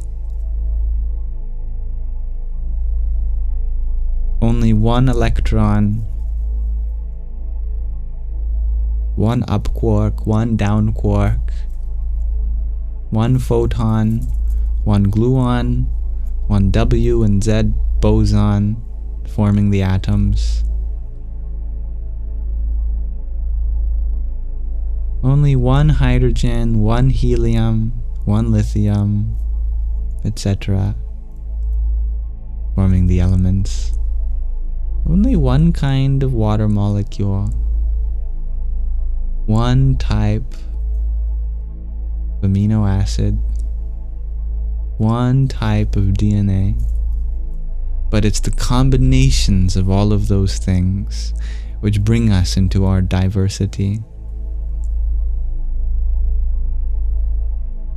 We have all the elements we need in order to create seemingly new dreams.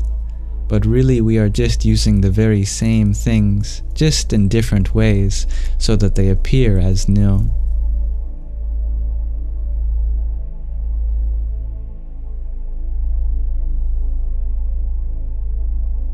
It is from one thing that all things may be created. You can discover the whole universe in but a single grain of sand. But of the manifold expression appears before our senses, why is it not that one form in particular hides from our subconscious?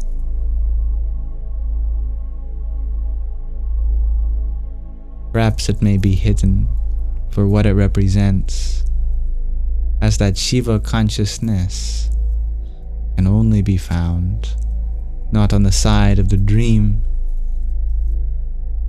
but of the dreamer. Shakti can be found without, but Shiva must be found within. Together, from within to without, whole experience is made.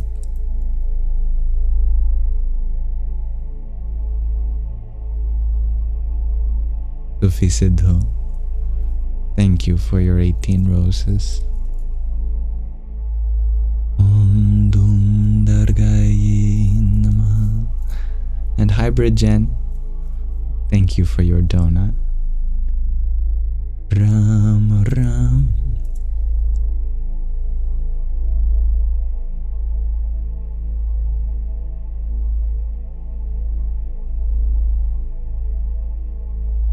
To the girl,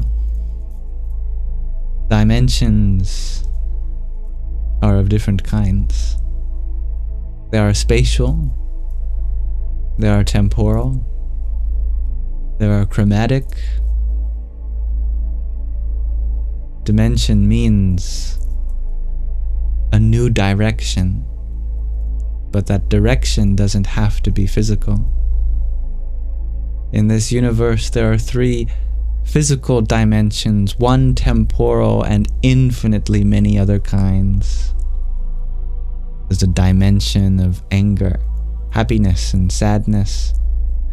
The dimension of inclusivity, a dimension of openness, a dimension of red, green, and blue, a dimension of taste, a dimension of sound. Life exists along infinite dimensions. Where do you find yourself bound?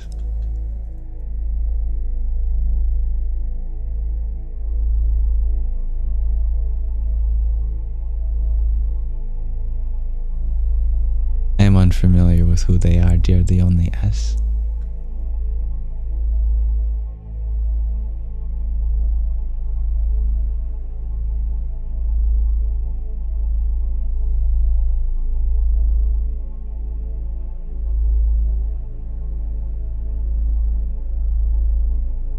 You ask, do I know fractals? And do I think everything is a fractal? Whatever exactly that is, you don't know. Fractal means that it can never be defined in terms of the finite. It means that no matter how many aspects of it you explore, just by traveling along one direction, you find even more detail. The infinite complexity that exists in a fractal is only mirrored by the same we find in our own life. It is just that, instead of comprising of mathematical forms, geometries that exist in the abstract, the kinds of fractals we experience are of thought, are of feeling, are of meaning.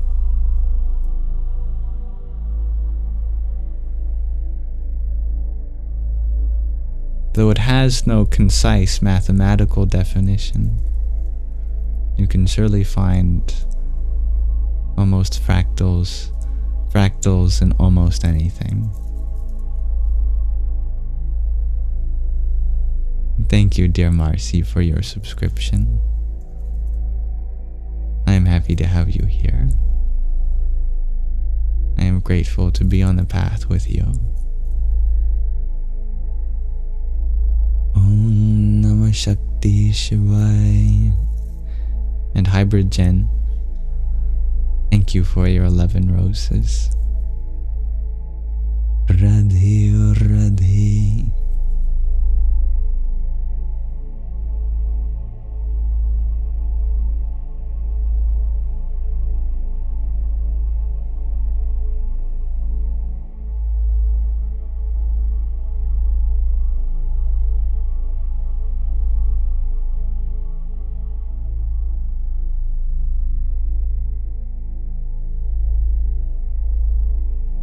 Namaste, dear Jake. Namaste, Renvox. Kalki, you ask, what is the essence of your true nature beyond form? You are the formless. You are that which gives rise to form. You are the pervasive medium which illuminates that form. You are the beholder that defines the boundaries of those forms. You are the witness shining through that form, through which anything is made possible.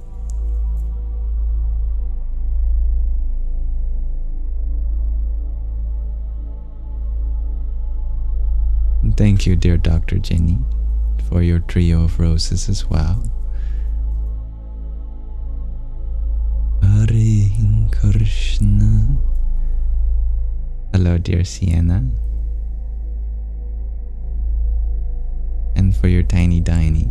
Thank you, Dr. Jenny. Yippee!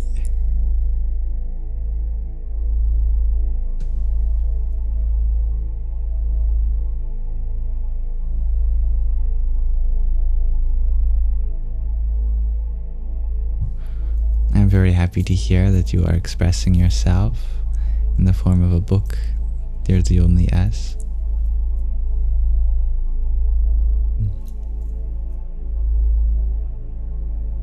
I may certainly consider being able to find meaning in your story.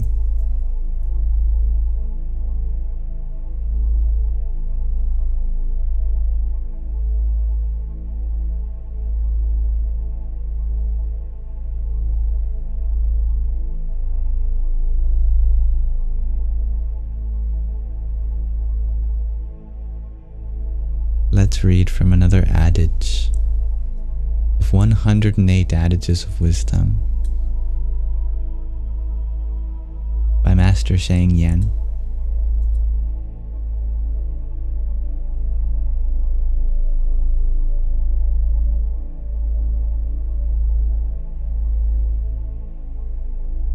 In this book of 108 Adages of Wisdom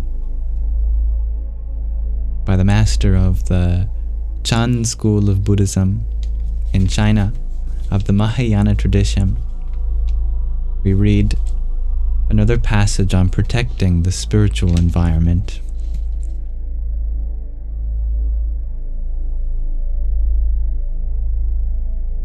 This passage simply says, "Do not think you know it all. Do not belittle yourself." And it comes with this comic of standing on a bucket, or what appears to be one. This little girl with a bow tie saying, "To feel neither superior nor inferior, the middle way is the best approach."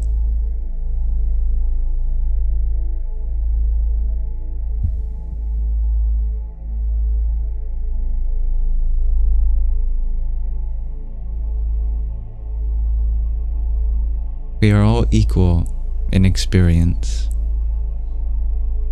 It is simply that we've had different experiences. And if we define ourselves by the nature of any particular experience, either personally or as a society, then it may appear that some are more experienced than others. But when we dissolve this notion that any experience is more important than another, and everyone becomes equally valid, we might not be able to express the same depth of our experience through the same vocabulary. But it is through the very diversity of our own expression that we find a deeper unity.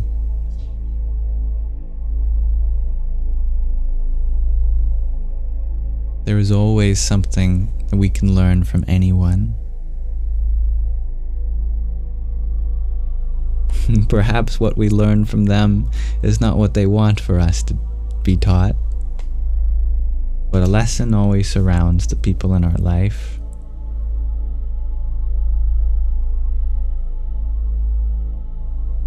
Thank you for listening.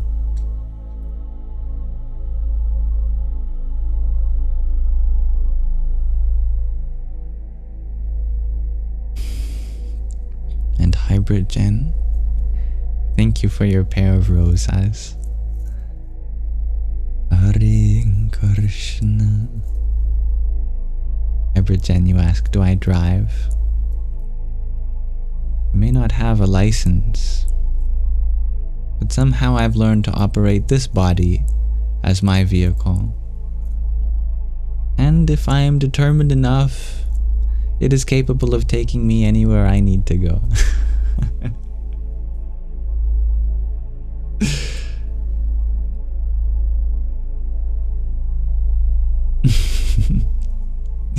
Ram Ram.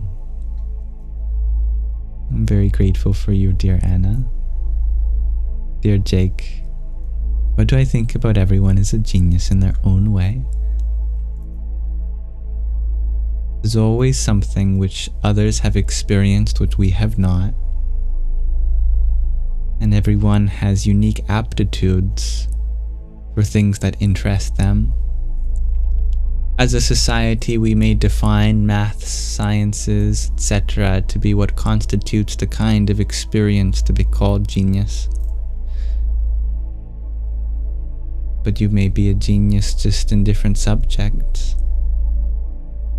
You may have spent enough attention onto your textiles that you are a genius in finding patterns in what to wear to express yourself fully.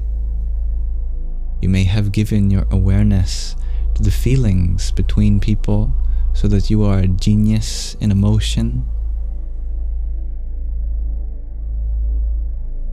You may have given your perception fully the relationship between the plants in your garden, so you become a genius in taking care of your little ecosystem. No matter how abstract or applicable, we all have a kind of genius.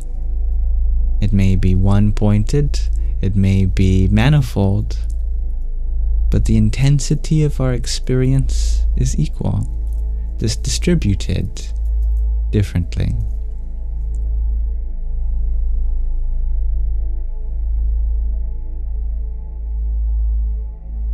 Viber Zero, thank you for your team bracelet and heart me too. Om Namah Shakti Shivaya. Judo Girl, you ask if I can please share my thoughts on the Anunnaki. This I am yet to experience.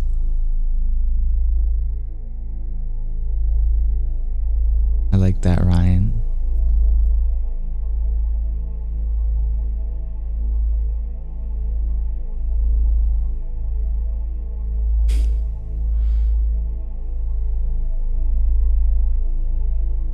Dear Anna, you share that you are a genius at not being a genius at anything.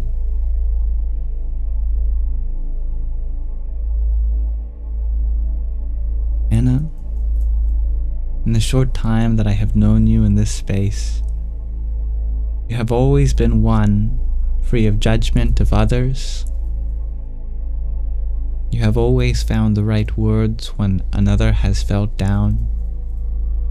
You are a genius in being kind.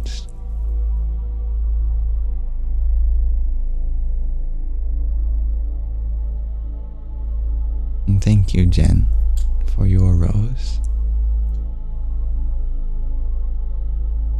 Om Som Somaya Namaha. Rainbolt Mom, thank you for your hand hearts. There's some for you as well.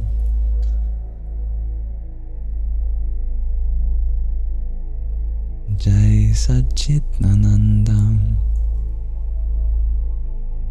Keith, you ask if I watch TVs or movies. If so, what do I like to watch? Right now, I like watching documentaries, and my current interest is Tibet. I've been watching almost every documentary you can find on YouTube about Tibet.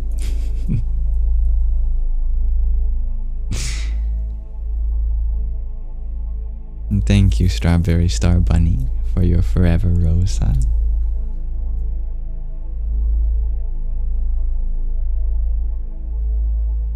May this be a reminder of the fact that the life that exists in this universe should have a chance to coexist forever.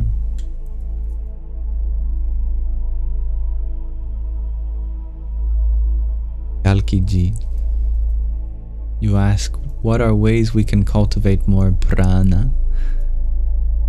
Like a lot. Enough for the Sudarshana chakra. And that's just an example of how much prana you're talking. You want so much prana that you are able to cultivate the whole universe of your own. Become Brahma, Vishnu, and Shiva. You want so much prana that all you have to do is tap your finger on the soil and a flower blossoms. Actually, we have all that prana already. It's just that 99.99999% of it is being sent to things which ultimately are not that purposeful, not as purposeful as the kinds of things we can do with the intentions you have. So much prana, the vital force, is given in resisting our own emotions, in compensating for others whom deserve to have the chance to discover their own independence. So much prana is sent to people whom take advantage of it without setting proper boundaries. So much prana is spent on materialistic thinking or trying to achieve something temporarily which ultimately does not satisfy our soul. So much prana is spent worrying, fearing. But we can begin to utilize all that prana by living simpler, more trusting, compassionate, and empowered lives. Meaning that we minimize distractions as much as possible, within reason, that we set boundaries with those that take advantage of our pranic energy, that we trust in ourselves enough not to need to be defined by anyone else. We use our mind to produce powerful, empowering, potent thoughts. We love our body and mind as much to give it the right nutrients and sources of information to bring it into a full force of vitality to experience. These are things we can do for the sake of our prana. No more expectations, you ask. How to know your worth when you see there is truly nothing you are giving anyone at any time? You have just given us so many things just by being here to ask that question. You have given us your presence. You have given us an important question to think about. You have given us insurance that this is a space in which you feel safe to express yourself. You have given us a reminder how important it is to be vulnerable and allow others to understand where we come from. You have given us many things that you do not realize simply in that act of asking a question here. So if there I can point to so many things that are a gift to others, can you not imagine how you give in other ways to those in your life beyond this app?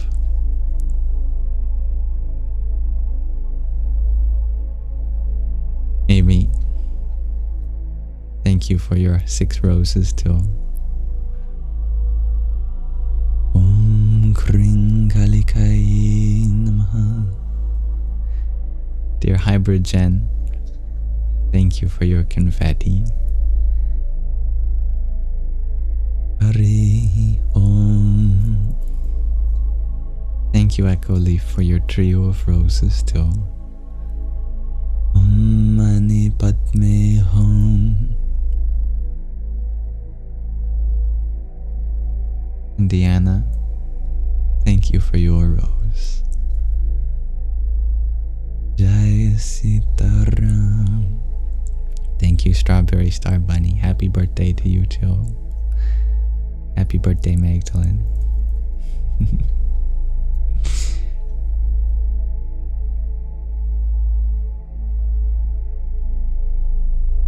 Hihi, you ask if I have any thought for you on attachment and separation anxiety. Know that everything you are attached to, you already are. Everything you're separate from, you already are. You cannot truly be any more attached or separate from anything when you know that you are the whole universe.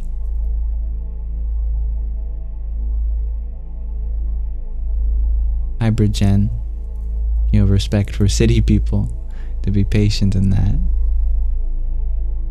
Indeed, there is something we can learn from every kind of residence, city dwellers or out in the country. Each has a unique challenge that it offers, and we can certainly learn from each other in that way. Happy birthday, dear angel. You ask, on behalf of your partner, if I know who Atlas is.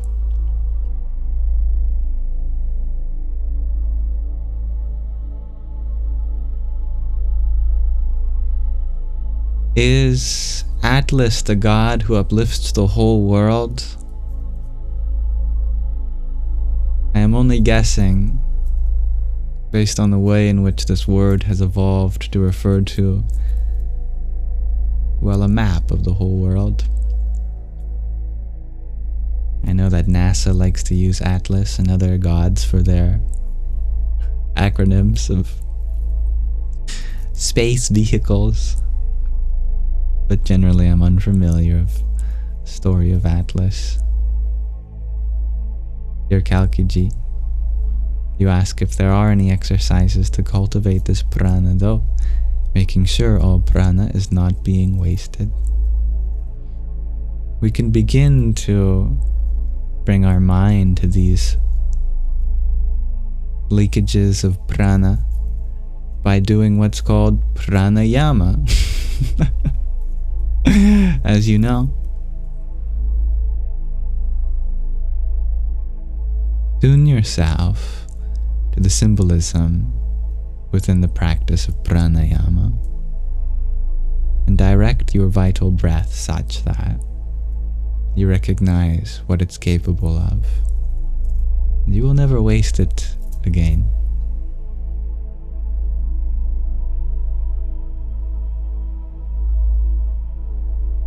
Gregorji, you ask, are prana and purana related?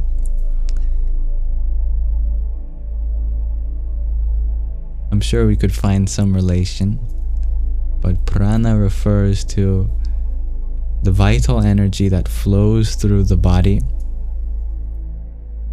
and there are different kinds. Purana refers to the stories of Indian mythology. And perhaps one could make the argument that the Puranas are a kind of Prana, because the stories the ancient ones inform us about are also the lifeblood of our culture, our society. They empower us in the same way that breath does. It is just that breath empowers us physically, but stories empower us spiritually.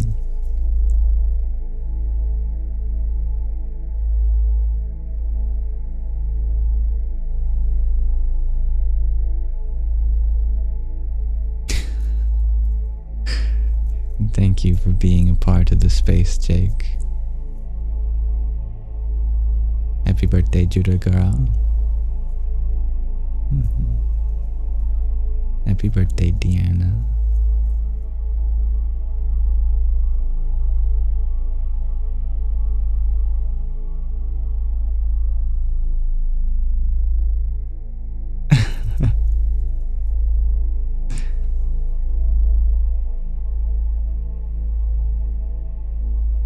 Thank you, Renvox. Hello, dear Lucas. I am doing well. Thank you for asking.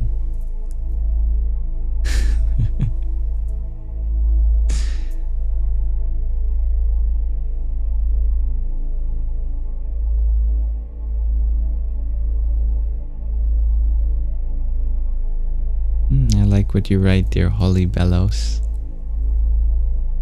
Many words for breath refer to both soul and the air we breathe simultaneously. In fact, the word prana in Sanskrit is where you get the pneumo root in Greek. And in English, we no longer pronounce the P, it becomes silent. The prefix that we use in pneumatics or pneumatics, you can hear the P and the N sound that used to be there from Sanskrit prana. And in Greek, that root referred to both breath and life, the soul, the essence of it. So too in Sanskrit literature, you will find prana as a metaphor for you, as the flow of conscious awareness, and breath too.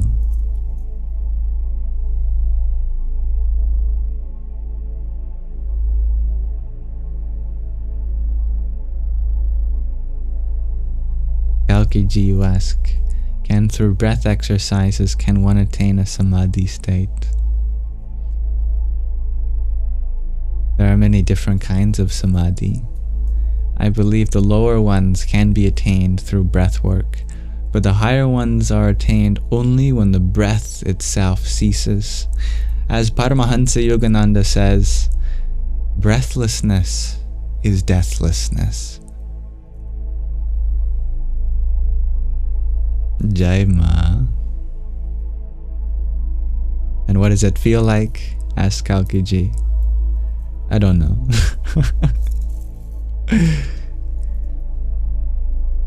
I've never had any part of this experience that I could point to and say is Samadhi. I'm just happy to be here, that's all. I'm very much a student. Just a very passionate one, I guess.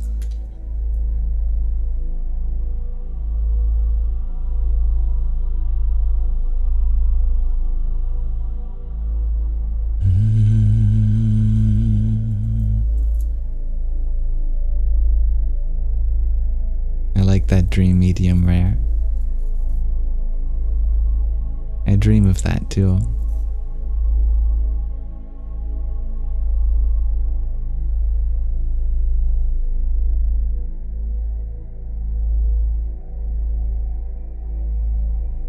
So you have to experience yama to achieve higher states of samadhi.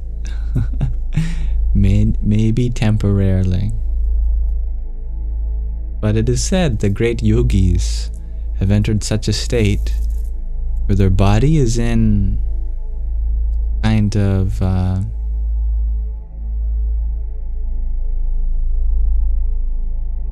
state in which it's not using energy, or at least its energy has been reduced dramatically to the point where not even the heart needs to beat, not even the lungs need to breathe.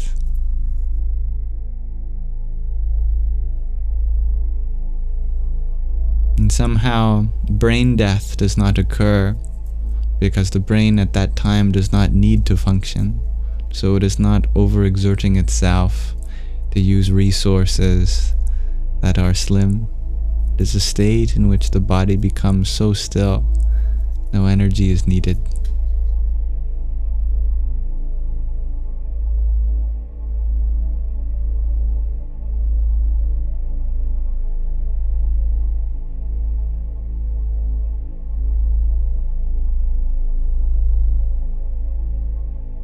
Dead hold leather. You ask if I could explain Matthew 18, 15 to 20. I can give it a shot. I'll have to get my Bible.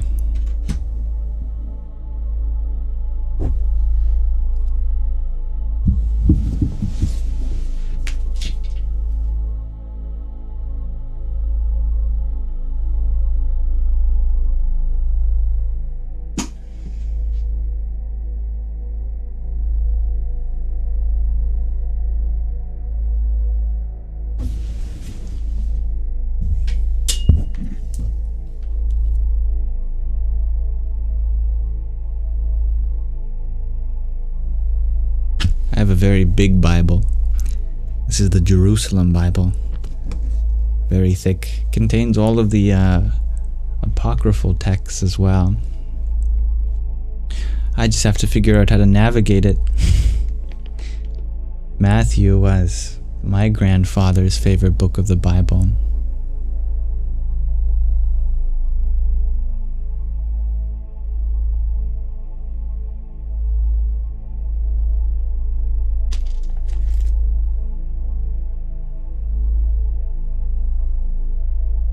The problem with such a large Bible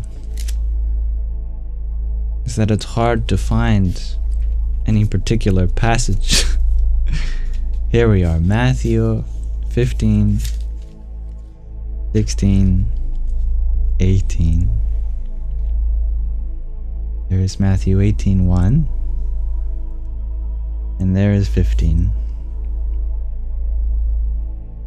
Brotherly correction.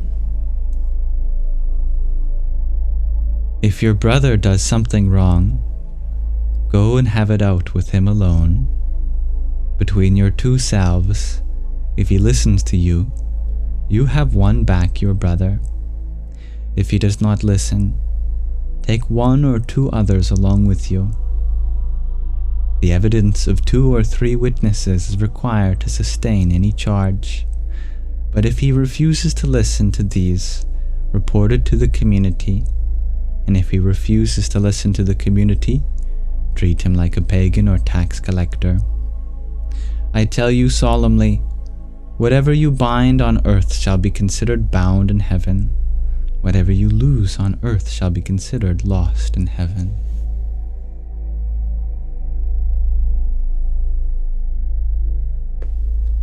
So too, there is ever a fault we see can be remedied in those around us. May we first directly have a gentle conversation with them. We need not alarm anyone else in their lives, make them feel embarrassed. Let us speak heart to heart before any higher action is taken. But lose not hope if that one conversation does not work.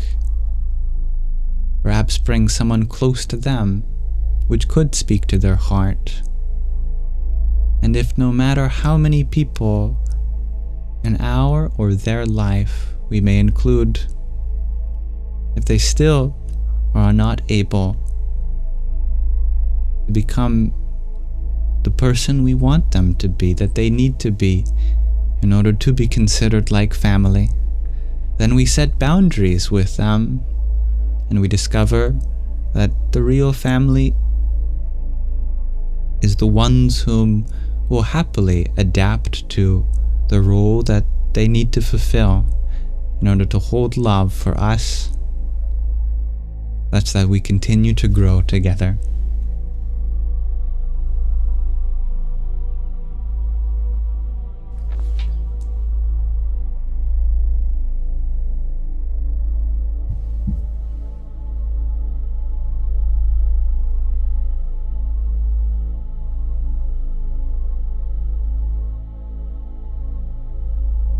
And thank you, Hello Kitty, for your trio of roses. Hari Om Tat Sat.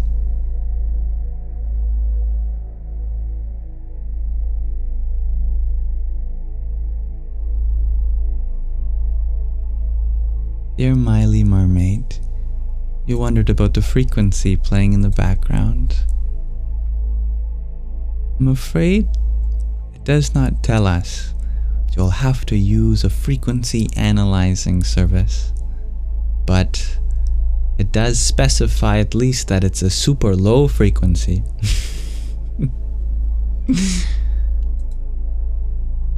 If that helps.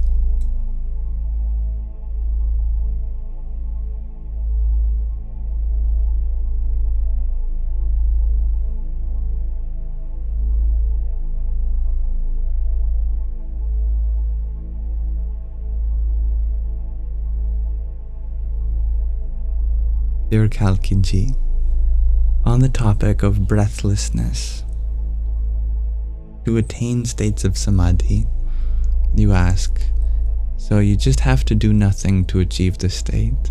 How would that affect your sadhana and dharma?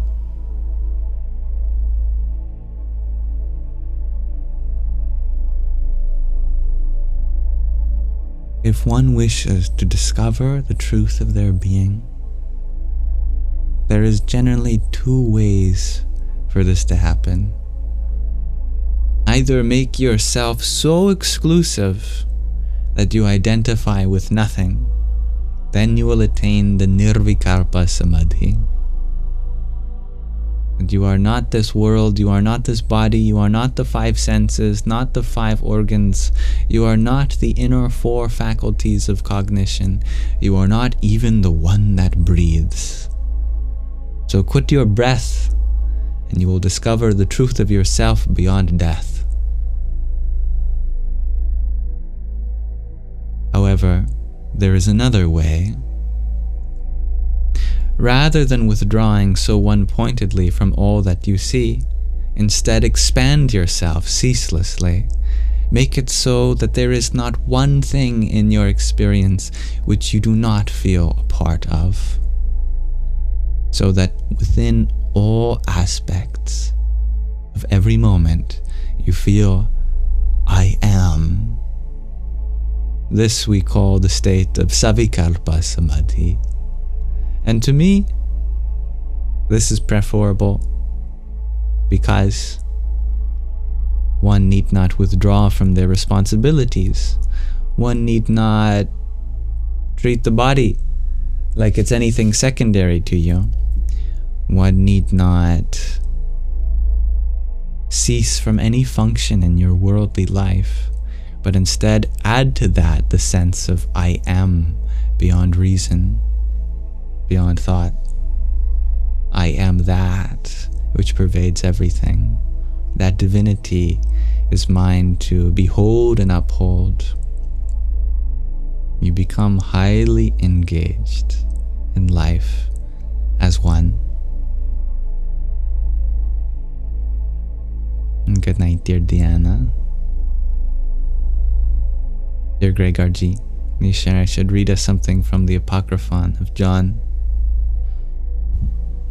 I wonder if I can find it.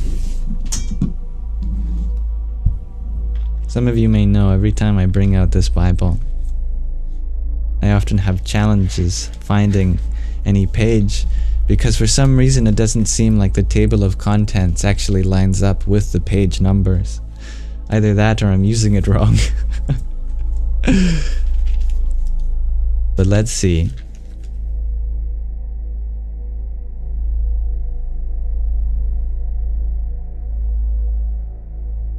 Old Testament, New Testament, and some supplements.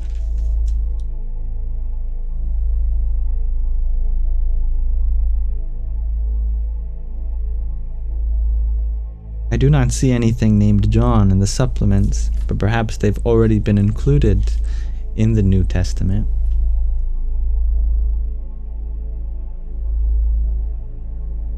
I will have to leave that for another time.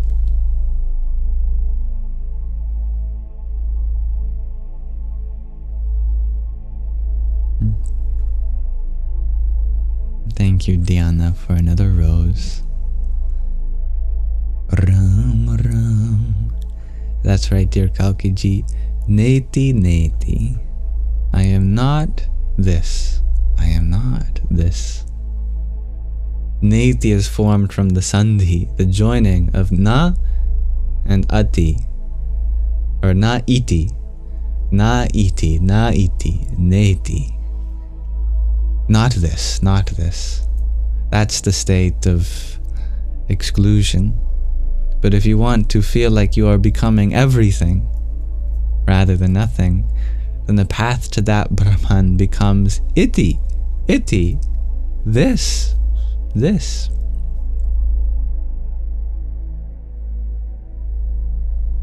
Ityaham. This I am. Dear Samra, thank you for you're amazing. And the hearts. It is amazing to be able to have a space with such generous people like you. You are certainly a gift to the world. Hari Om Tat Sat.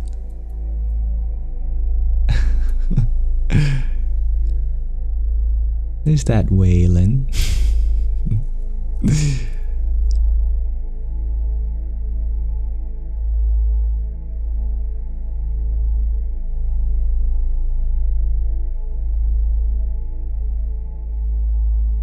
Snow Tigers, you ask and then answer your own question. What is real? Kali.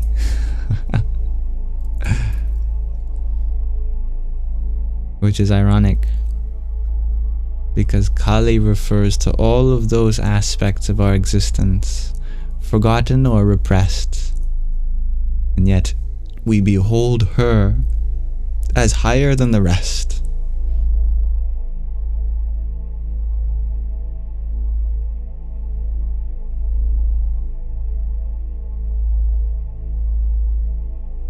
Hello, dear Stephen.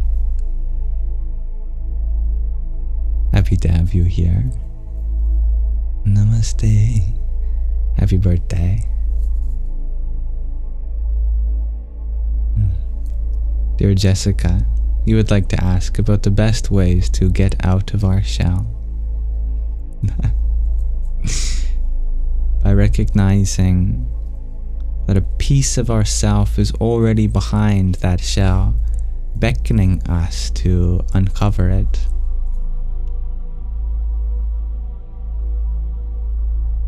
We are like ether,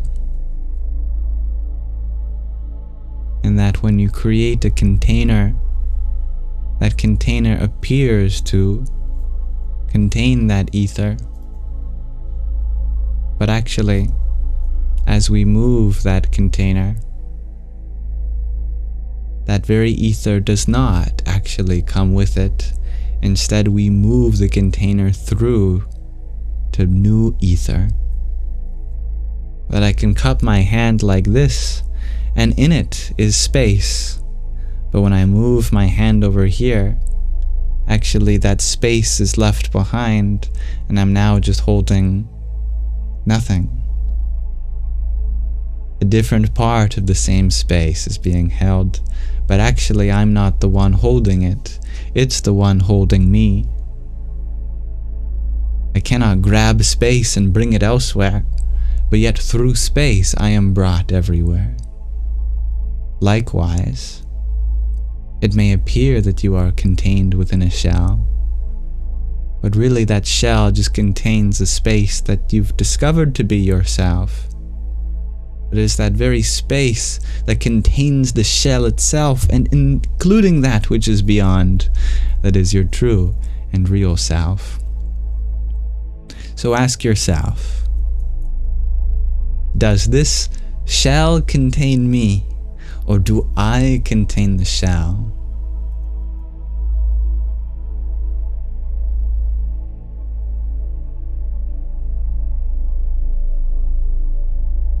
Salamandra, thank you for your rose too. Om Namo Bhagavate Vasudevaya.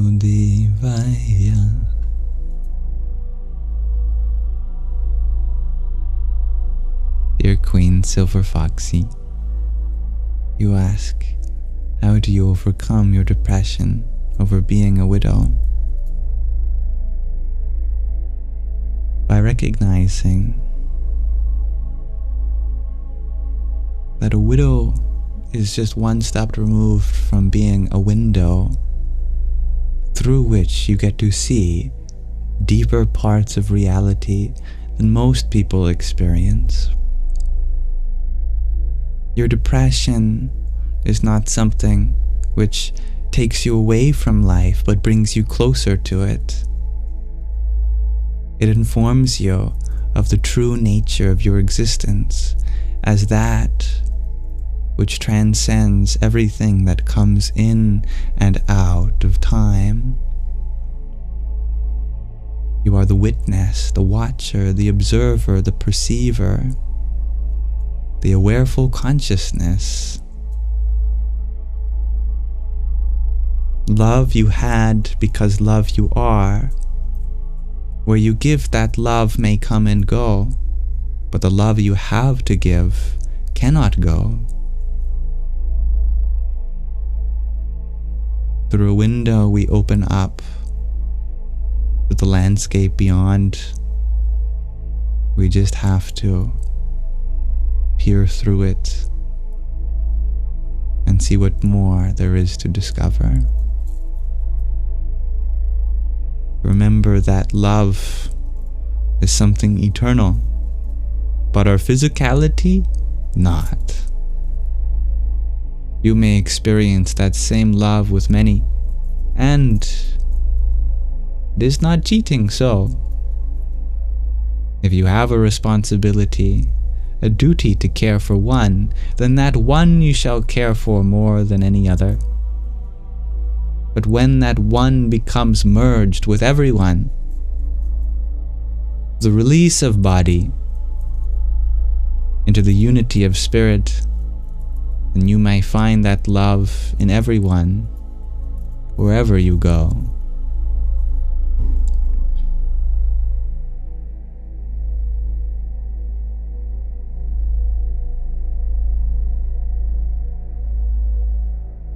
Kalki-ji, you ask, my favorite Hanuman Chalisa page or quote/saying.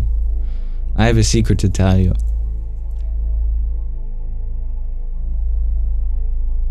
I've never read, heard, or chanted the Hanuman Chalisa.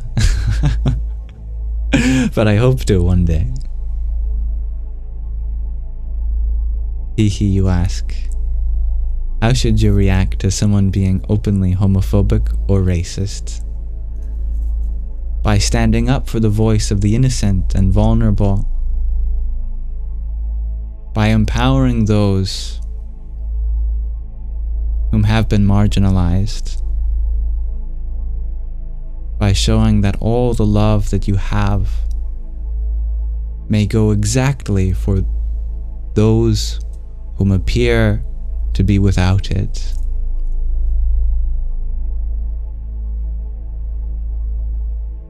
And you may affirm those whom speak such dark discretion.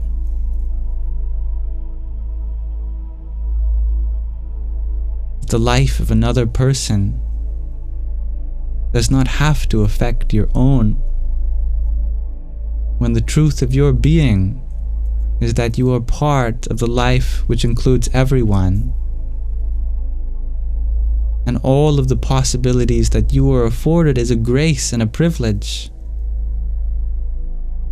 Those privileges are yours, and it's your duty to help them become everyone's, because the very same consciousness that exists within you and I exists within all of life, no matter if you consider some of it to be low or high.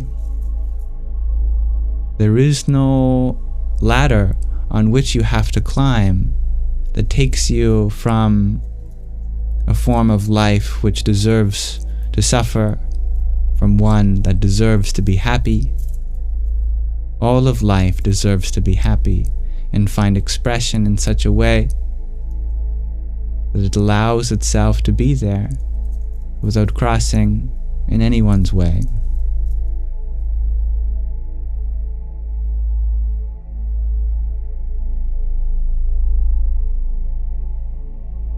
And that's a very interesting dream, dear angel. Hello, brave Bella.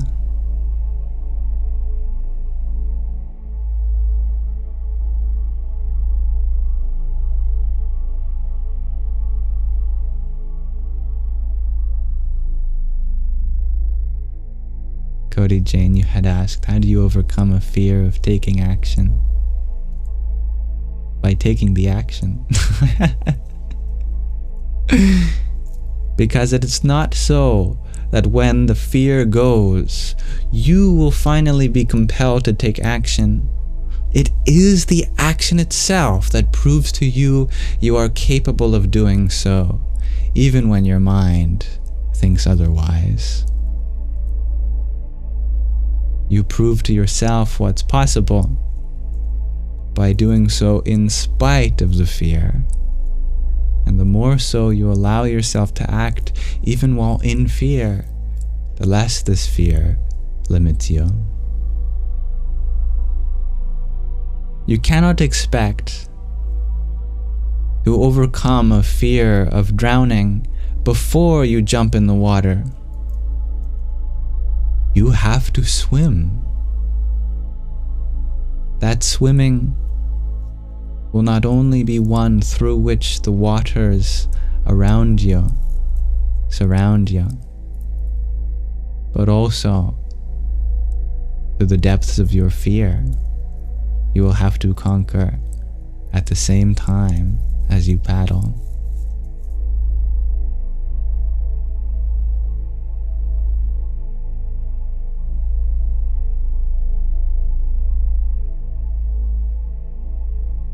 Isabella, thank you for your trio of roses earlier. Arion Tatsat. And dear SB, thank you for your rose and pair of roses too. Om Kring Kalikai Namaha. Dr. Jenny, thank you for your baker's dozen worth of roses and a heart me as well. Om Namo Hanumate. Hybrid Jen, thank you for your star. You too are a star that brightens the night sky. Hare Krishna.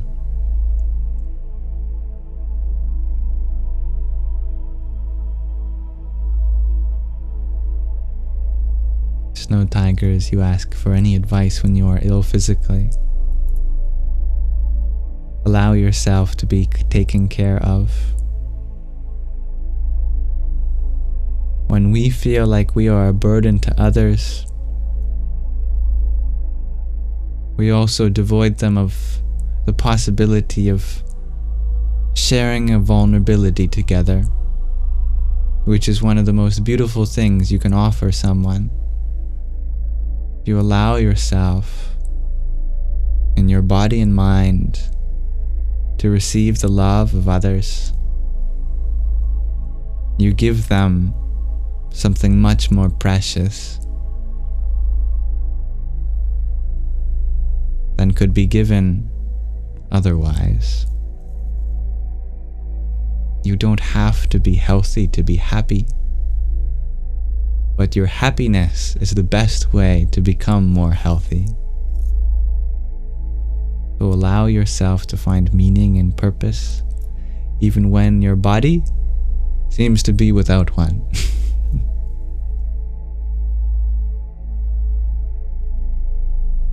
Thank you, Dr. Jenny, for another trio of roses.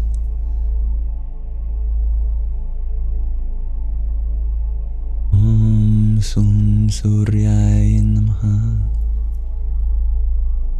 Thank you for your recommendation, dear Kalkiji. Om Namah Shivaya.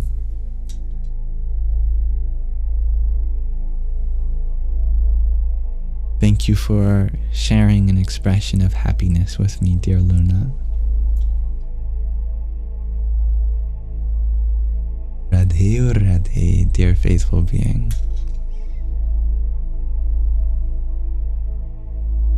I have hair like Shiva. I get it from my mother.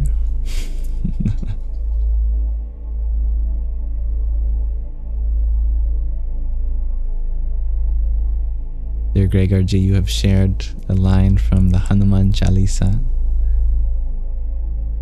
Buddhi he bal buddhite kahaye, kahaye, kahaye, kahaye. Good night and happy birthday. Namaste, dear Anna. May your dreams bring you purpose, and your sleep bring you power.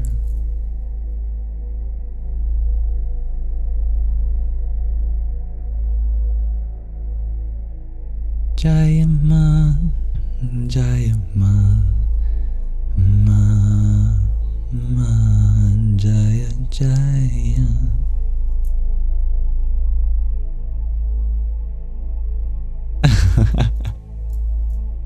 How poetic, dear Jake.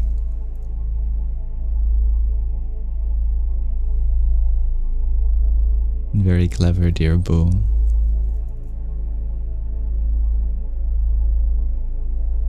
Intelligence is the true strength. It is said, it is said, it is said.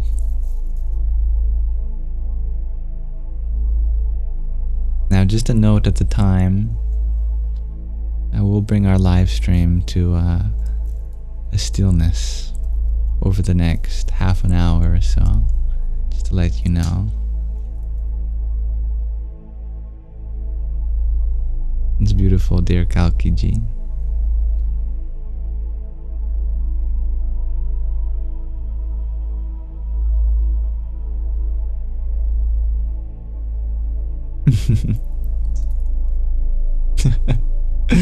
That's funny, dear Gregorji. That's fascinating, Flower. And you keep having visions of the phoenix flying towards you. You wonder what it means. It means that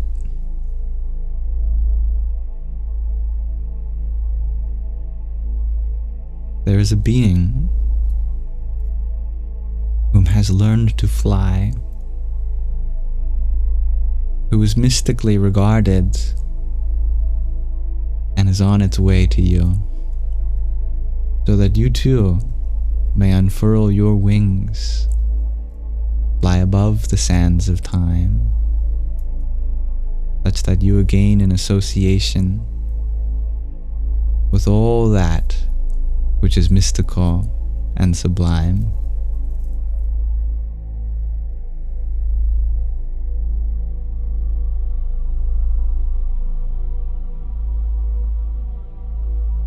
Tony wonders what our higher selves think of our experiences here.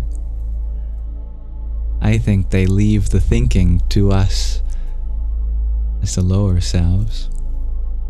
They're beyond thought. Thinking is beneath them.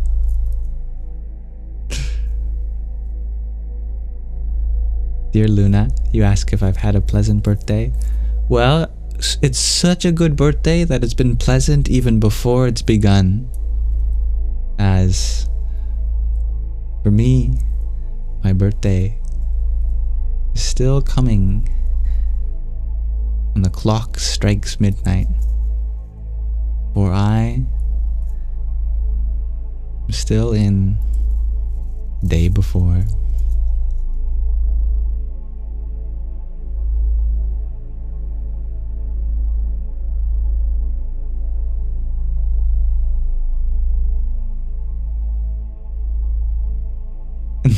That's right, Dr. Jenny.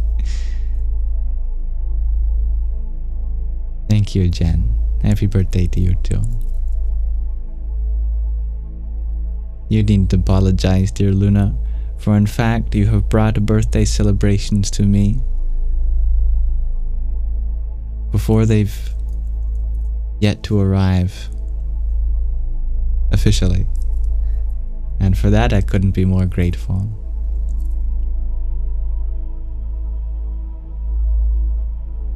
Radhe, Radhe.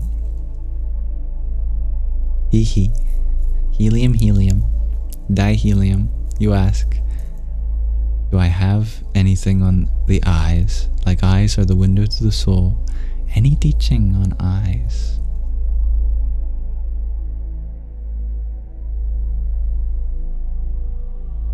I know that if you close them,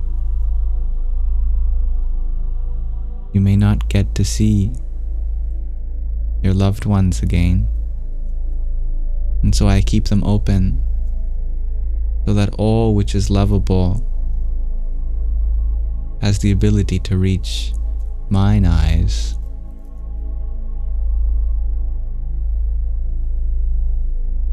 I know that consciousness, though peering through both eyes, is like a third witness, shining simultaneously. And that third eye, the seat of experience, is something which sees without sight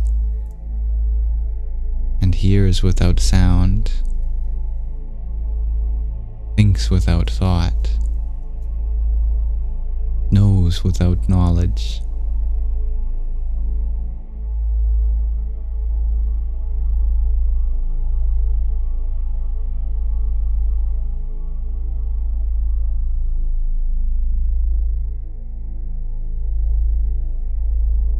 Inchworm, you ask, how do you regain personal peace in times of stress absorbed from those around you? Becoming a sponge only to that which is good, and leaving others' challenges in the space of their own independence, so that we may become filled with goodness and shine that light on them,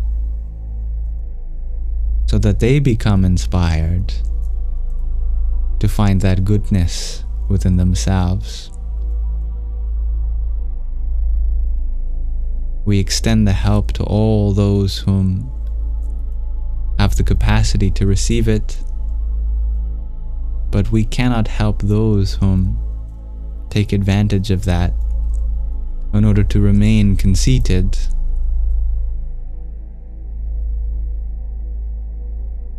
If I knock over a cup of coffee and coffee spills out, it must be because coffee was inside it. If so too I knock someone else off their guard and anger spews out, it must be because anger was inside it. So if someone ever shares any negativity with you, that only says something about what's inside them, not you.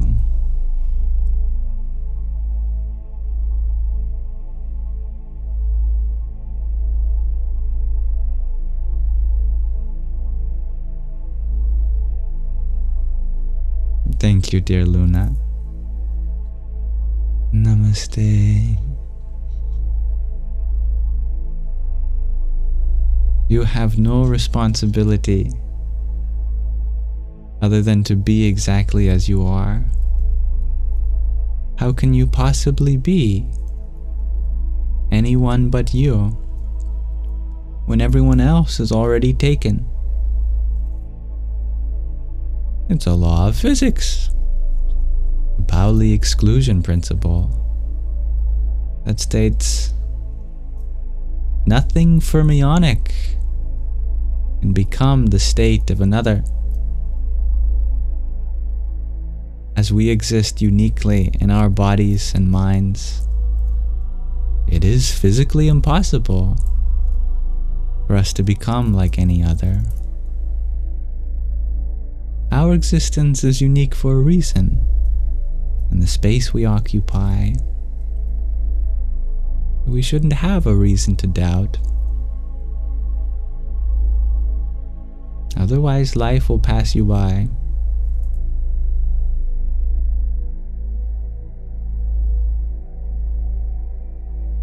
Thank you, dear user, RC, for your quartet of tiny dinies.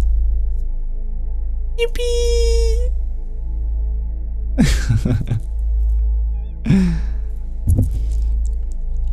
Is there a word for love in Sanskrit? Asks Pooh. How about this one? Prema. It means divine love. Prema. And you can pair that with the word for bliss, Ananda, together making Premananda, which means the bliss of divine love. Jaya Premananda, victory to the bliss of divine love.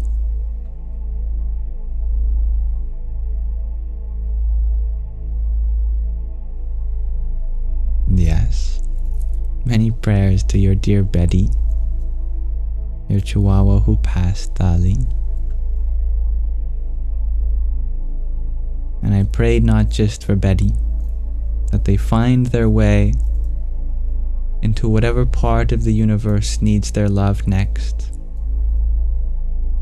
but that always a doorway between your souls remain open so that love can continually flow.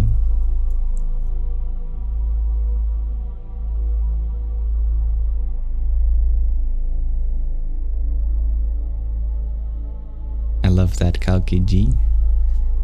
Prema Das.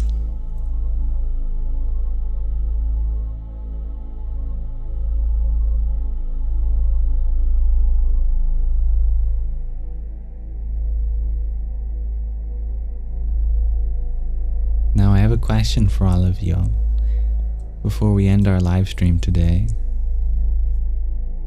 Today I ask, leaving aside monks and celibates, whom are often regarded as high on the spiritual path, what can be spiritually significant for the householders, for the romantics, for those who cherish an intimate bond? What can be spiritually significant about romantic relationships? Though many may tell us we have to forego it to be truly spiritual, others tell us that spirit can be found in all things. So what if that spirit can be found even between those who are love-bound?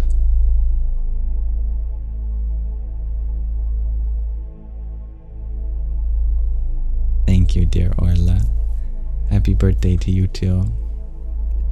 Renvox, thank you for your finger heart. Hari Om Tat Sat. Dear Kalkiji, you share that you get to have fun and the impact of having a lover, which is comforting. That is true.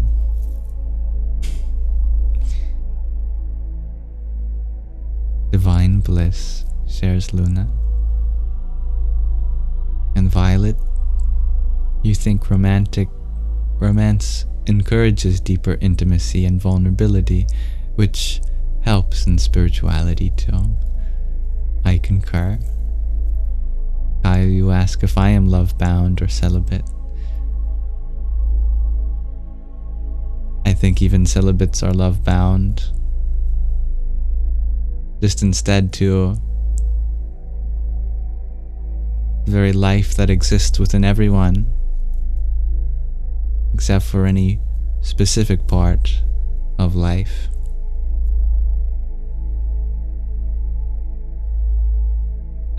You're funny, Kalkiji. Judah girl, you share in giving yourself wholly to another and receiving the same. And Nikki, you share it's two souls connecting.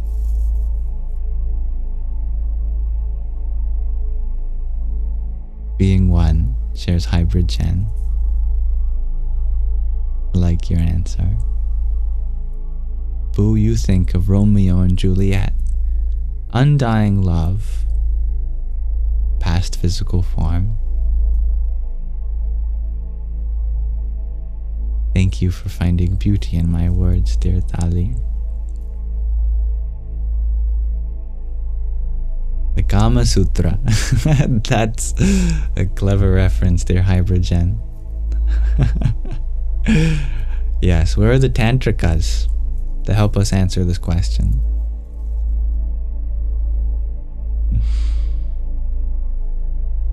Jaya Shiva, Jaya Parvati.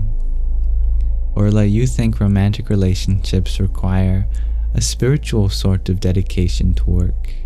Awakens you both. Yes. Bhakti. Loving devotion. Ihi, you share that our partner may be more ourself than we are. Whatever our souls are made of, theirs and ours are the same.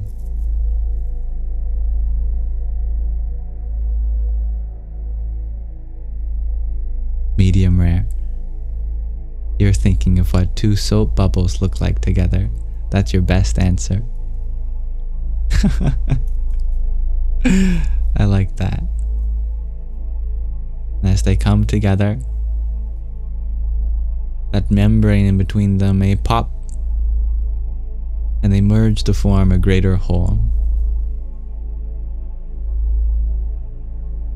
Dear Gregor G, pop, and they merge to form a greater whole. Dear Gregor G, I have to wait until my connection returns, but please let me know if I have. I know it cut out for a moment on my side. I'm back, good to know. Yes.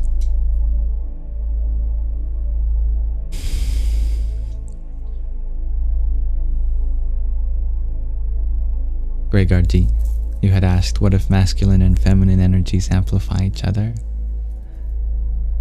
To that I wanted to specify that truly all energy is feminine, because femininity means energy.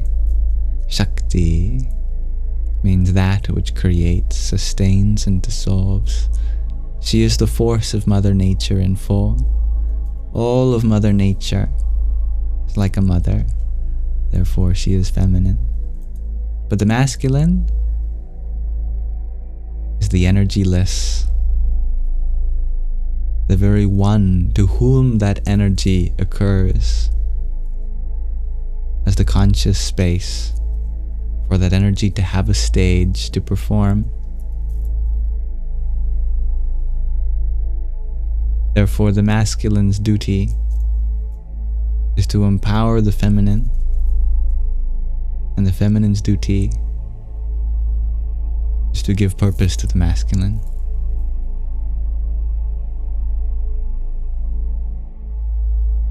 But when I say feminine and masculine, I don't want you to think male and female, because male and female are both feminine, because they refer to parts of Mother Nature.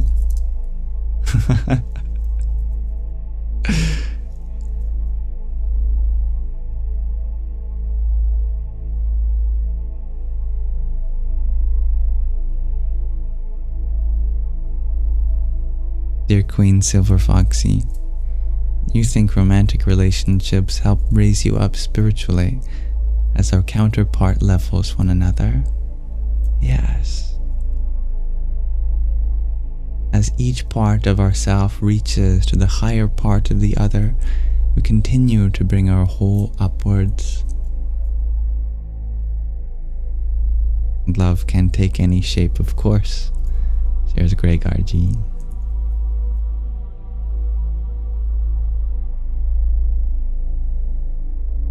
Luna, you point out that everything holds spiritual significance. It would depend on the reason why we are experiencing it. What's the contract our souls made prior? I like your question.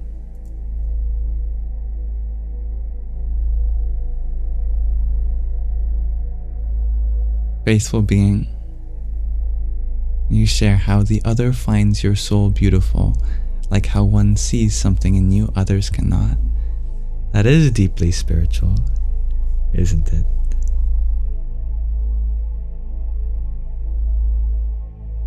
I am unfamiliar with this, dear Kalkiji.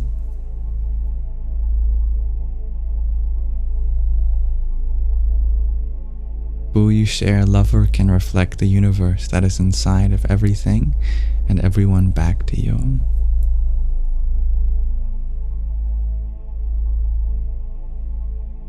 I like that, dear Greg RG.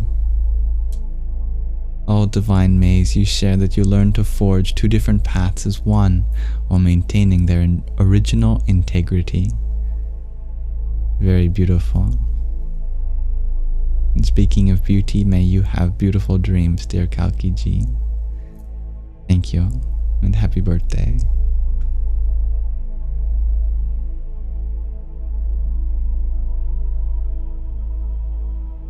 Magic Ninja, you wonder about the nature of masculinity.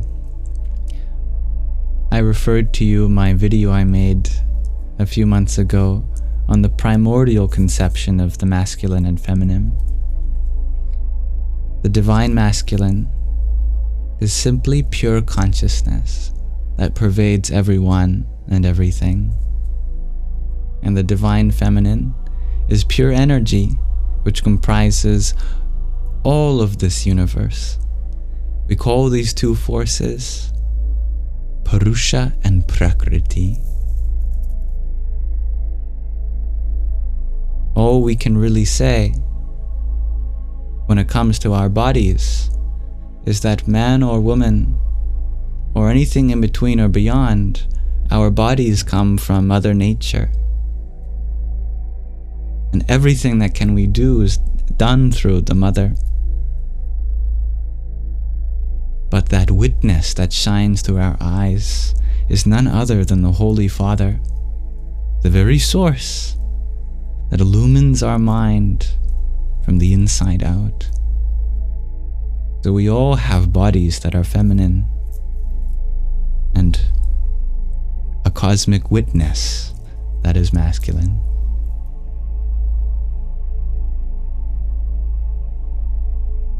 And thank you for exploring my question of the day, everyone.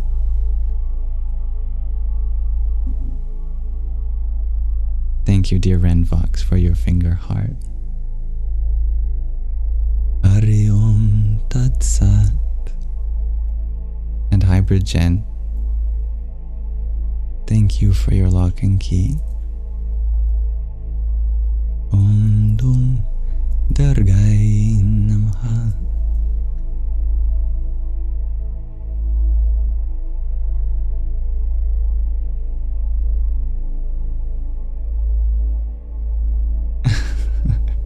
Dear Mac, you need a hair routine. I'm not sure if I can give you one, since I don't have one myself. I lost the shower lottery today. See, most of the times what happens is I go into the shower, and because I live in a household with a mother and sister, there's all sorts of different products. I can never keep track. And while there's water in my eyes, I just pick up the first one that says shampoo, and I just put that one in first. That's all I do. And then when there's shampoo in my eyes, the next one that says conditioner, I know that one goes in second, and I get a different combination every time. But today I discovered that I think my mother and sister are now hiding the shampoo and conditioner, since they discovered that I've been the one using theirs. So today I showered without any shampoo or conditioner, and yet I think my hair looks even better than it does normally. So today is just water.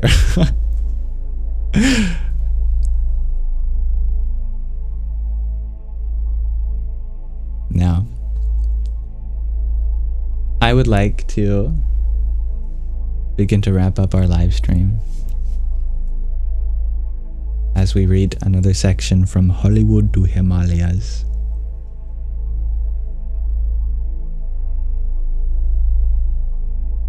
This is a book that takes us in our author's eyes from a childhood of abuse and mental health problems to a world of bliss and ecstasy as she finds herself in India. Recently, her partner, Jim, made it clear that she was not going to be staying at the spiritual place with her. And for the first time in her life, she felt empowered to stay there without reliance on her partner's approval of how she lives her life. Let's learn more about how this spiritual pilgrimage has created a kind of transformation, both on the level of her happiness and health, and the level of her marriage.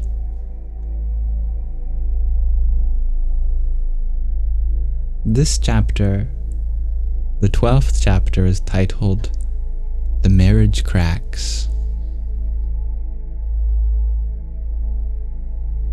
My husband stayed in Rishikesh for a few days, recovering from the cold he'd caught the week before, exacerbated by the frigid temperatures of Badrinath and endless mountain bus rides. Finally, he did agree to move into the ashram with me, at least to save money. One evening, I brought him to meet my new guru, Swamiji, in his garden. Swamiji sat in a folding chair, and we sat on woven mats on the grass. On a small table next to him was a phone. "Oh, you have a cell phone," Jim chuckled sarcastically while I bowed. "It's only a cordless," Swamiji responded, slowly and softly. "You are blessed to go to Badrinath," Swamiji continued. "It is a very holy and beautiful place." "Yes, it was beautiful, but I was sick the whole time and came back early," Jim replied, the majority of his words left unspoken. "Tell me," Swamiji said. It's something he says frequently, offering open-ended space into which with grace truth can flow. Tell you what, Jim asked. He was not going to flow into that empty space. He'd made up his mind before he entered the door. The meeting lasted only a few minutes, with Swamiji inquiring as to whether Jim was comfortable. Did he have a clean towel? Enough toilet paper? Was he eating well? Embarrassed by Jim's coldness, I responded for both of us. Yes, Swamiji, it's all wonderful. Thank you so much. One moment, he said and rose. A few minutes later, he came back with a box of cold Belgian chocolates. You must have sweets. Someone brought these for me. He opened the box of chocolates and placed one in each of our mouths. I could see Jim's eyes roll as Swamiji reached out his hand to place the chocolate in his mouth. At least he took it. I bowed to Swamiji before Jim, and I rose. We walked out of his garden, and I turned to give Swamiji an "I'm sorry" look. He smiled and motioned with his hand not to worry. He then extended his arm outward as though we were hugging an invisible person. I didn't understand. He pointed to Jim and again motioned with his arm. It was a signal for me to put my arm around Jim. I did, and looked back. Swamiji put his thumb and forefinger together, forming an A-OK sign, and smiled. The next day, Jim announced he was going to Missouri, a quaint hill station established by the British in the mountains about 3 hours from Rishikesh. If I didn't join him, he said our marriage was over. I had no interest in going to Missouri. I had no interest in leaving Rishikesh for any reason, even to save our marriage. I told Surya, Swamiji's main attendant, that I needed to speak to Pujya Swamiji privately. A few hours later, Surya came to the small room where I was typing letters on a manual typewriter and said, Pujya Swamiji will see you now. I know I should care deeply that my marriage might be falling apart, I said, sitting on the floor of Swamiji's sitting room. But I don't, really. Yes, I would love Jim to be happy and to be happy here. He wants me to come to Missouri with him and says that if I don't, our marriage will be over. But I am so happy here that if I have to choose between staying or being married, I would rather be here. Swamiji smiled gently. Go to Missouri, he said. Go with your husband. It is the right thing to do. In a newfound joy of doing the right thing, along with knowing Swamiji would be far away for the next few weeks anyway, I agreed. In some ways, I was excited to leave Rishikesh, eager to see whether whatever was happening to me had a half-life. Would the ecstasy dissipate as I drove away from Rishikesh? Was the joy that consumed my days and woke me in the night for no other reason than to revel in the situation dependent? Revel in it situation dependent? My heart knew it wasn't, but Dr. Zimbardo's straight-A student was a bit eager to find out. That was her professor in her psychology class on mind control. So, we took the 3-hour bus ride up to Missouri, and the streams of tears flowed from my eyes the entire way there. Like being married to Ramakrishna, Jim joked sadly. It would be funny if I weren't his wife. Ramakrishna was this very ecstatic spiritual being that lived in the 19th and maybe early 20th century. I think he might have passed away before the 20th century. I'm not sure. Around that time anyway. I found a wall in our hotel room at which I could meditate every morning and evening, something I had never done before coming to Rishikesh, where it often happened spontaneously, wherever I was. But now that I was in a hotel rather than at an ashram, now that there was a road in front of our hotel rather than Ganga. I wanted to make sure to stay connected. So I sat cross-legged on a pillow with my back against the wall of our hotel room every morning and evening. I closed my eyes and re-melted into the spaciousness that was growing inside me. One evening, Jim said he needed to go to Lucknow to visit another spiritual teacher from whom he wanted to learn. He invited me to come. I need to go back to Rishikesh, I told him. I knew that I needed to get back to Ganga and to Pujya Swamiji.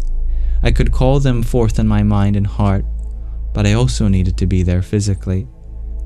I wouldn't have had the experiences I was having if I were meant to be roaming around India. It would be more than a decade before Jim's heart opened fully to Pujya Swamiji, and nearly 20 years before he came back to Rishikesh.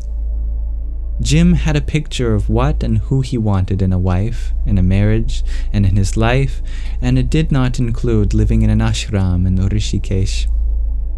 So, early one morning, after 3 days in Mussoorie, he boarded a bus for Lucknow, and I boarded one for Dhanalti, a lush, secluded mountain town on the way back down to Rishikesh.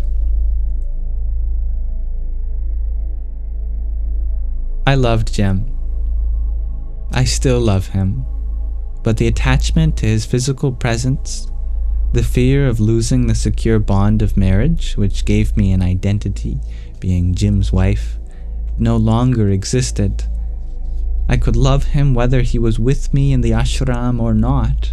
I could love him whether he was sleeping with other women or not. I could even, I discovered, love him when his anger took the form of scathing faxes that he sent me from cities throughout India, berating me for the choice I made and describing the affairs he was having with other women. The love I was able to access came from a seemingly bottomless and boundless source within. I did, though, wonder whether I was going crazy, whether I really not bothered. Was I really not bothered that my husband had left me to travel around India and be with other women? I poked and prodded my psyche, trying to get a reaction. There must be some sadness, some fear, some loss. But there wasn't. It was just love for him. The only sadness I felt was sadness for what he was going through and for how I was the cause of it. If being with other women helped, so be it. The waters of Ganga had pulled my attachments like sheets of Velcro off the objects to which they had been adhered, whether it was Jim, triple soy lattes, sinking into a thick mattress, or warm water streaming over me from a strong shower head. The waters of Ganga washed so completely over everything I had identified with, everything I thought was essential for a happy life, that simply basking in the sun as she rose over the Himalayas and danced on the waters of the Ganga was enough. I had no thought of divorce, or of my spiritual experience and my guru not being compatible with my marriage. I had no thought that we would not walk the path of Paramarth together and sit at Swamiji's feet together.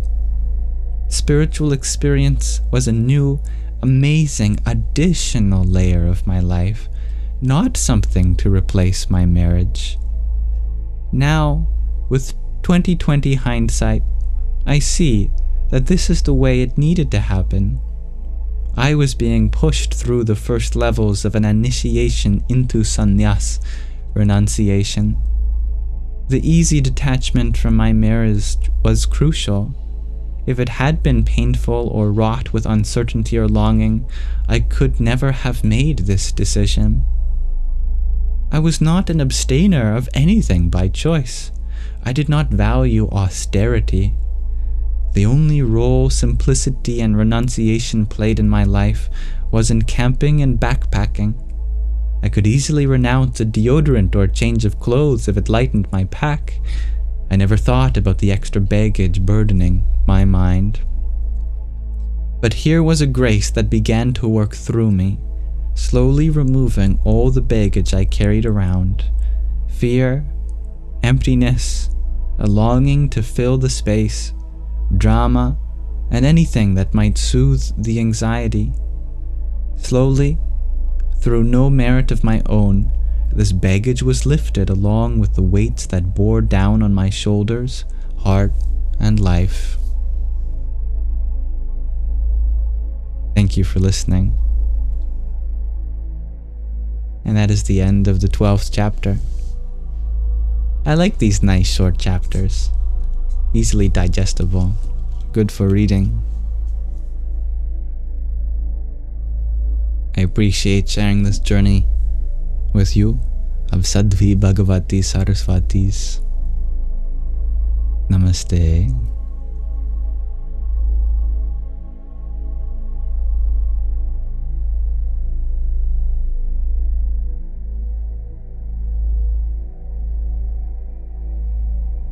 Thank you, dear Hare Krishna, for the heart me you had sent. Om Dum Dargaye Namaha. Moonflower Magic, thank you for your heart me too. Hare Krishna. And Annika's World, thank you for your heart me and friendship necklace. Om Namah Shakti Shivaya. Austin Atlas, thank you for your trio of tiny tinies as well. Yippee!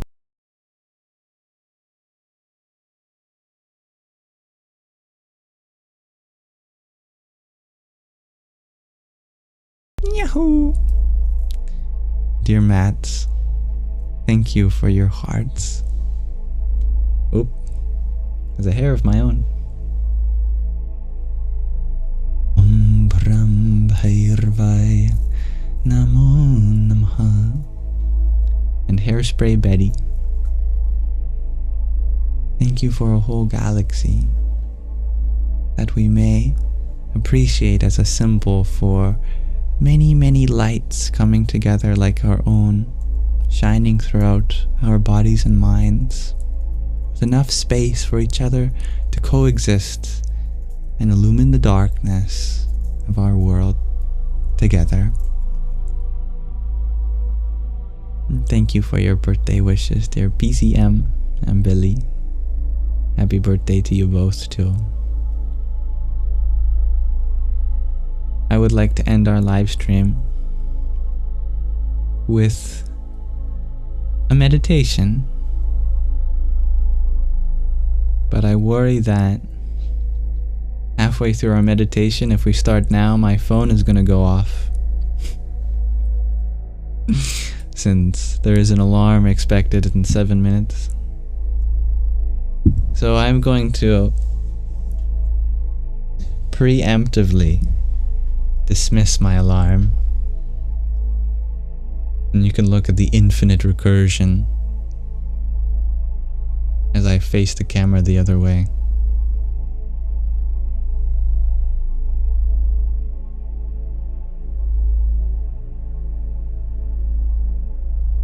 There.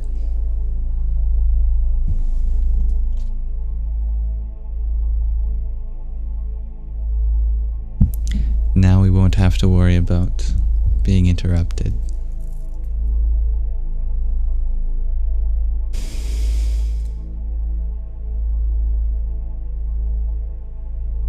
Tonight I would like to meditate on the unity of the divine, feminine, and masculine in the Shiva-Shakti mantra. Om Namah Shakti Shivaya. Shakti represents the force of creation, preservation, and dissolution. She, as Mother Nature, Prakriti, is the creator, sustainer, and dissolver of all. But she draws that energy from a mystical source, seeped in transcendence,